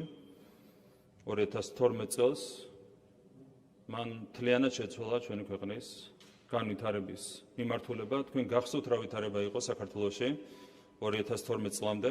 2011 წელს ვიდრე ბატონ ბიზინავიანიშვილი გააკეთებდა თავის განაცხადს პოლიტიკაში შემოსვლასთან დაკავშირებით, იმედიც კი ჰქონდა დაკარგული საღადმოაზროვნე ადამიანებს ჩვენს ქვეყანაში, იმედი იმისა, რომ რაიმე შეიძლებოდა შეცვლილიყო არსებითად ჩვენს ქვეყანაში. ყველას მინდა შეგახსენოთ რა ვითარება იყო 2011-12 წლებში. დემოკრატია ფეხქვეშ გათელილი, სამართლის უზენაესობა, სამართლებრივი სახელმწიფოს იდეა ფეხქვეშ გათელილი, ადამიანის უფლებები ფეხქვეშ გათელილი, ადამიანის ღირსება, საკუთრების უფლება, ბიზნესის თავისუფლება, მედიის თავისუფლება, მედია პლურალიზმი, ყველაფერი იყო ფეხქვეშ გათელილი. და ასეთ პირობებში, რა თქმა უნდა, ნამდვილ თავგანწირვას საჭიროებდა პოლიტიკურ პროცესში შემოსვლა. მით უმეტეს ადამიანისგან, რომელსაც კიდევ ერთხელ ვიტყვი, ძალიან ბევრი რამ ჰქონდა დასაკარგი და შეიძლება ყველაზე მეტი ჰქონდა დასაკარგი. და სწორედ ამ დროს გადადგა მან ეს პრინციპული ნაბიჯი და გარდატეხა შეიტანა ჩვენი ქვეყნის განვითარებაში და ჩვენი ქვეყნის ცხოვრებაში. და მას შემდეგ საქართველოში არის დამკვიდრებული დემოკრატიული სისტემა, სამართლებრივი სახელმწიფოს იდეის რეალიზება გახდა შესაძლებელი, სამართლის უზენაესობა არის უზრუნველყოფილი, ადამიანის უფლებების დაცვა, ღირსების დაცვა, ადამიანის ღირსების დაცვა, საკუთრების უფლება აღდგა როგორც ასეთი ჩვენს ქვეყანაში, ბიზნესი არის თავიდან ბოლომდე თავისუფალი, გვაქვს მედია პლურალიზმი, ყველა მიმართულებით გარდამტეხი ცვლილებები არის, რა თქმა უნდა, ბატონი ბიზინა ივანიშვილის დამსახურება და რაც შეეხება 2022 წლის შემდეგ განვითარებულ მოვლენებს. ზუსტად ისეთივე რისკებთან იყო დაკავშირებული ამ პერიოდში პრინციპული პოზიციის დაგავება, როგორც ეს იყო 2011-12 წლებში. პიროვნული რისკის ფასად შეიძლებოდა მხოლოდ ჩვენი ქვეყნის გადარჩენა იმ სცენარისგან, რომელიც განვითარდა ჩვენს მეგობარ ქვეყანაში, უკრაინაში. და აქაც ბატონმა ბიზინა ივანიშვილმა კიდევ ერთხელ აჩვენა თავდადება, თავგანწირვა სამშობლოსათვის, თავგანწირვა და ეს შეიძლება ადამიანს გაეკეთებინა მხოლოდ ქვეყნის მიმართ, სამშობლოს მიმართ განსაკუთრებული სიყვარულის შემთხვევაში და ეს არის ის, რაც ამ ადამიანს გამოარჩევს და კიდევ ერთხელ მინდა აღვნიშნო, რომ ერთია ქვეყნის სიყვარული, რაც არის აუცილებელი პირობა იმისათვის, რომ საქმე სწორად აკეთო, საქმე სწორად აკეთო, მაგრამ ამასთან ერთად ძალიან მნიშვნელოვანია ყველაფრის სწორად გააზრება, გონიერება, ინტელექტი და სიბრძნე. ჩვენ გვახსოვს 90-იან წლებიდან მოყოლებული იყო პერიოდი, როდესაც ძალიან ბევრი შეცდომა დაუშვით. მათ შორის იყვნენ გულანთებული ადამიანები, სამშობლოზე შეყვარებული ადამიანები, მაგრამ იმის გამო, რომ ვერ გამოავლინეს სიბრძნე, მოთმინება, მათაც დაუშვეს სერიოზული შეცდომები, რაც ძალიან ძვირად დაუშვდა ჩვენს ქვეყანას. და კიდევ ერთხელ მინდა აღვნიშნო, რომ მოთმინების კულტურა, ეს არის ის, რაც ბატონმა ბიზინა ივანიშვილმა დაამკვიდრა ქართულ პოლიტიკაში და მან გახადა შესაძლებელი 2012 წელს გამარჯვების მოპოვება, ეს იყო ქართული ხალხის გამარჯვება და არა მხოლოდ კონკრეტული პოლიტიკური გუნდის გამარჯვება და მან გახადა შესაძლებელი 2022 წლის შემდეგ უკვე ჩვენს ქვეყანაში მშვიდობის შენარჩუნება, სიმშვიდის და სტაბილურობის შენარჩუნება და რაც ძალიან მნიშვნელოვანია, ჩვენ გვქონდა განსაკუთრებული გამოწვევა, ჩვენი სუვერენიტეტი და დამოუკიდებლობა არ იყო ისეთი მტკიცე, როგორც უნდა ყოფილიყო. ჩვენ ვართ პატარა ქვეყანა და რა თქმა უნდა, ჩვენი გამოწვევები არის განსაკუთრებული, თუმცა ჩვენ გვაქვს ღირსება და ნებისმიერი ღირსეული სახელმწიფოსთვის მნიშვნელოვანია სუვერენიტეტი და დამოუკიდებლობა იყოს მტკიცე. და სწორედ ბატონი ბიზინა ივანიშვილის ხელმძღვანელობით გასული რამდენიმე წლის განმავლობაში, განსაკუთრებით 2022 წლიდან პერიოდზეა საუბარი, ჩვენ მოახერხეთ ჩვენი ქვეყნის სუვერენიტეტის და დამოუკიდებლობის გამტკიცება. და მადლობა ყველაფრისთვის ბატონ ბიზინა ივანიშვილს კიდევ ერთხელ ულოცავ დაბადების დღეს და მინდა ვუსურვო გაგრძელება ჯანმრთელობა ყოველივე საუკეთესო. მადლობა ყველას ყურადღებისთვის. კიდევ ერთხელ ვიტყვი, რომ დემოგრაფია, მიგრაცია არის რა თქმა უნდა ერთ-ერთი მნიშვნელოვანი საკითხი და რა თქმა უნდა მომავალშიც მზად ვართ საქართველოს პარლამენტთან ამ თემებზე აქტიური დისკუსიებისთვის. დიდი მადლობა ყურადღებისთვის. დიდი მადლობა ბატონო პრემიერო, საკითხი განხილულია.